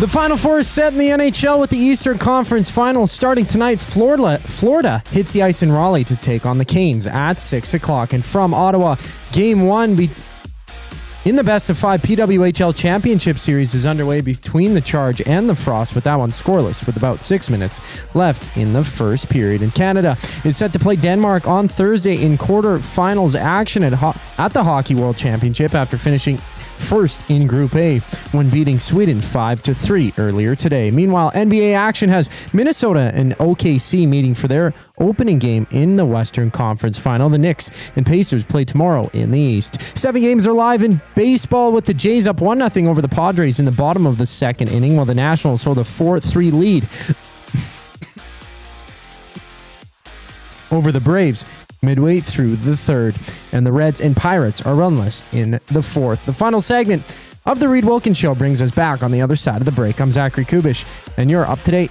Get your fix every single game with the GCL Diesel Oil Stream pregame and postgame shows with Tom Gazzola and Hernan Salas. Whether it's breaking down the starting lineup, predicting key matchups, or diving deep into the game's biggest moments, Tom and Hernan are here to give you the best insight and analysis in the city. After the final horn, get the breakdown of every key moment, performance, and player reactions. It's your one-stop shop for all things game day. Catch the GCL Diesel Oil Stream pregame and postgame shows with Tom Gazzola and Hernan Salas, only on Edmonton Sports Talk, your clear choice for Edmonton sports.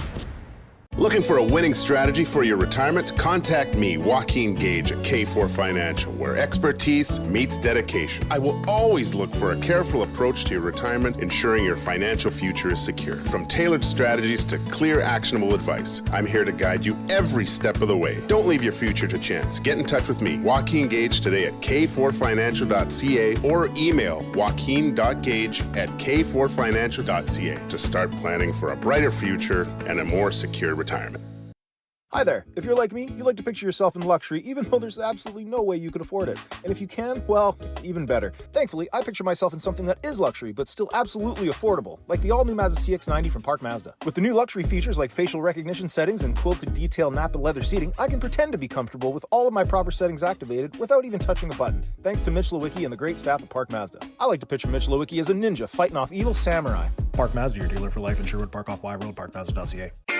Your brand deserves more than just a whisper, it deserves a buzz. At the Hive Product Marketing, they specialize in promotional products that bring the buzz. From eye-catching giveaways to unforgettable keepsakes, they got the perfect products to make your brand stand out and get noticed. Visit the Hive Product Marketing and let them create the buzz your business deserves. The Hive Product Marketing, the official merch partner of Edmonton Sports Talk. Visit them online at thehiveproductmarketing.com.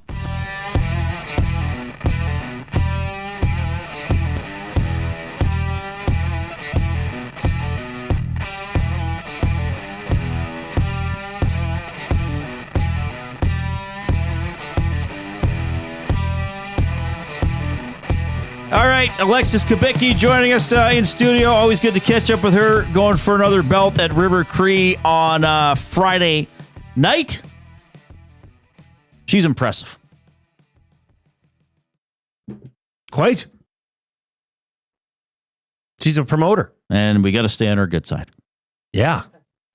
I wonder if she had a full, just like with boxing gloves on, would she put you down?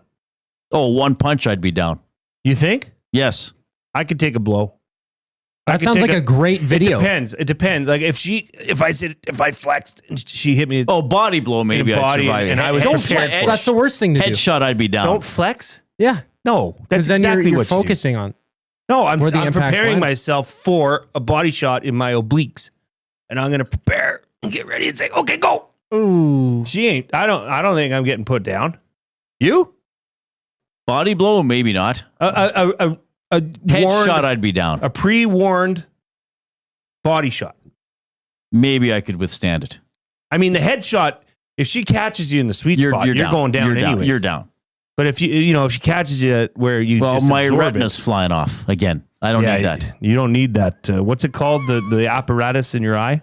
The scleral buckle. Yeah, is imagine what I have in my left eye. Reid gets punched in the scleral buckle. Fly. That would be disgusting. That'd be that's so gross. Oh boy, the buckle's not supposed to fly out. It's in there for life. Okay, you need to choose two numbers. You can retrieve it from my corpse. You need to choose two numbers between 1 and 50. Too dark? Well, because I got to prepare for the words of the day. Two numbers between 1 and 50, but 14 and 49 are off the board. Out. Okay. 19 and 27. By the way, Edmonton Sports Talk presented by Play Alberta. It's time to turn up the fun with the all-new Play Alberta app, your digital destination for casino, live dealers, lottery, instants, and of course, sports betting. New players can get started with a $100 casino bonus by depositing $20 with promo code 100casino or a $100 free bet using 100 Sports. Play smart, play local, and don't forget to use your game sense. 780-218-9999 is the River Cree Resort and Casino inbox. You can email Reid at edmontonsportstalk.com, Jay at edmontonsportstalk.com. If you are on the YouTube stream, you can participate with us and with others by posting in the nasty chat. And we have achieved our postseason show goal of over 200 thumbs, but we're not going to stop you if you want to click some more or get somebody else to give us a few likes before we sign off. Oilers Stars tomorrow. So here's what's going to happen. Our live stream resumes at 6 a.m. with the Nielsen Show. We got you covered all day. This show will be a little different tomorrow because it'll be shorter. We're going to go from 3 to 5. The GCL Diesel Oil Stream pregame show will take over at 5 o'clock. Tom Gazzola will be live at Boston Pizza Westgate. That's the one across from West Edmonton Mall. And then on after the game as well to break down game one between the Oilers and the Stars. So we got you covered as the Oilers try to make the Stanley Cup final for the second year in a row. They were in the Western Conference final. So Dallas is in 3 straight West finals. Oilers are in for the third time in the last 4 years. Neither team has won a cup recently in that span. Well, it all starts tomorrow. Talking's over, Reid. Well, not actually. The Oilers, haven't played in a week? Stars played on Saturday. Stars plays on Saturday. Did you watch any of that game? Yeah. A little bit? Yep. Oh, yeah, we were talking about the Scheifele. Then he gets the penalty. I know. Think that should have been a penalty shot? You could make an argument that should have been a penalty shot. Yes. Yes, I do. I think Winnipeg would have preferred a penalty shot. Sam Steele against Connor Hellebuck? Sure. Rantanen against Hellebuck? Maybe you'd sooner try to kill it off. No, I know Steele did score in that game, but you wouldn't associate, local guy, wouldn't necessarily associate him with penalty shot sniping, though I guess you never know. Our off-topic topic for William Huff, a iconic or popular sitcom character from the 80s or 90s. Our jumping off point for this was the death of George Wendt, who played Norm on Cheers. You can find numerous websites and videos on YouTube of some of Norm's best lines, often when he walked into the bar and got greeted. "What's going down, Normie? My butt cheeks on that bar stool."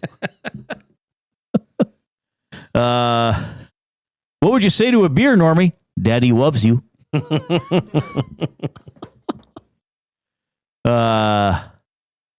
do you have, Normie? Well, I'm in a gambling mood. I'll have a glass of whatever comes out of that tap. Looks like beer, Norm. Call me Mr. Lucky." Very good. Kenton Red Deer says Heidi from Home Improvement. Was that the Toolman's helper? Yeah. I never really watched a lot of that I show. was a huge Home Improvement guy. Was that where the neighbor, you never saw his face, Wilson? Wilson, yeah. You just saw his... Do we know what that guy actually looked like? His eyes up. Did he ever make an appearance in real life? I don't know. I'm trying to think. But he always gave Tim the Toolman Taylor advice over the fence. Wilson Home Improvement. That's what I'm looking up. Yeah. And the character's name was Wilson Jr. Eric Hindman, who passed away in 2003, was an American actor best known for his roles as Bob Reed on the television soap opera Ryan's Hope and as Wilson W. Wilson on the sitcom Home Improvement from 91 to 99. There you go. Jonathan Taylor Thomas was on that show. JTT. He was a young heartthrob. Oh, was he? Okay. Yeah. Who did the guy like? brothers- Heidi Keppert was played by Debbie Dunning. One of the brothers, the older brother, I think he got himself in some real life trouble, if I'm not mistaken.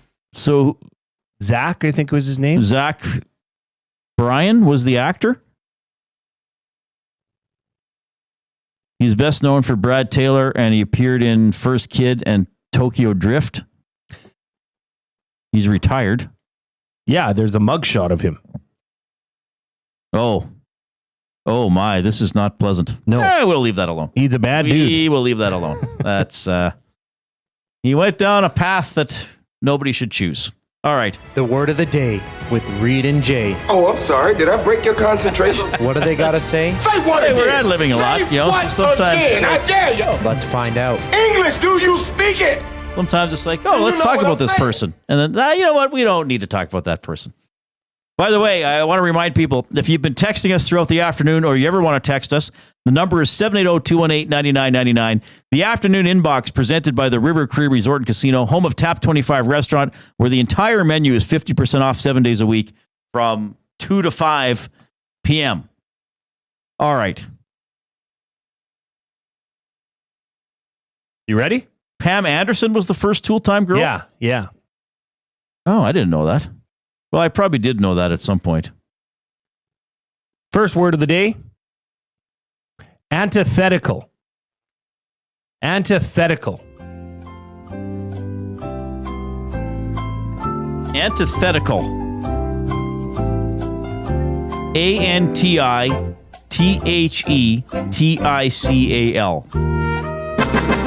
And so I believe this is something that would be the theoretical or tactical opposite to something else. So, for example, the prevent defense would be antithetical to the blitz. That's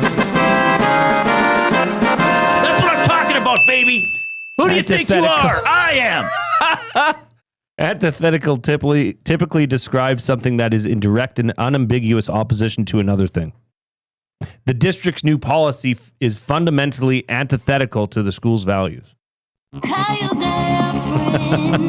that's right, baby. Antithetical. You didn't think I would know that one, did you? Well, these are Pearl's words. No, this one was not. Dropping pearls. No, I couldn't do the one you chose. It was too easy.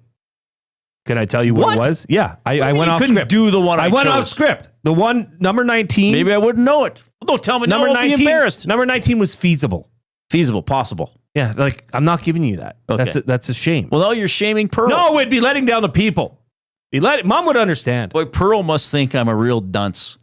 Oh, quite the opposite, actually. Here are words for Reid. Doggy. Words of the day for 6-year-olds. Doggy and spoon. Second word of the day, omniscient. Oh, yeah. Okay. Omniscient. OMNISCIENT. Whoa, baby! You just got a text. I wonder who that's from. No, I think I have to I think I have to cancel our practice. Or is it tonight. a reminder? Well, I told the parents poop tonight. Yes, let's move it. Okay, everybody's moving practice, so there's no practice tonight. If there are any Packers listening right now, actually, a lot of the parents listen to. As they should. Yeah. So practice is canceled tonight. It's moved to Thursday at 6:45. Too rainy? Yeah, it's raining. Is it raining right now? Yeah. Boy, now everybody's like, hey, Pam Anderson was on too. Okay, settle down, everybody. We got it. As much as we love you posting. Omniscient. I believe this is sort of all-knowing would be the short, I think, all-knowing.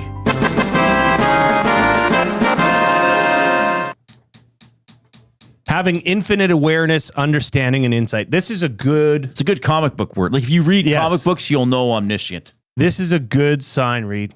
It's a good sign. 4 for 4 the day before game 1. The day before game 1. Wow. The Edmonton Oilers and the Dallas Stars. What a wonderful program this was. What a great program. Our predictions for round 3. I have Panthers in 4. Jay has Carolina in 7. Jay's going Edmonton in 5. I am going Oilers in 6. All right. Live stream resumes at 6 a.m. with the Nielsen Show. Big thanks to Zachary Kubicki. He's Jason Milne, the glue guy. I'm Reid. Have a great evening.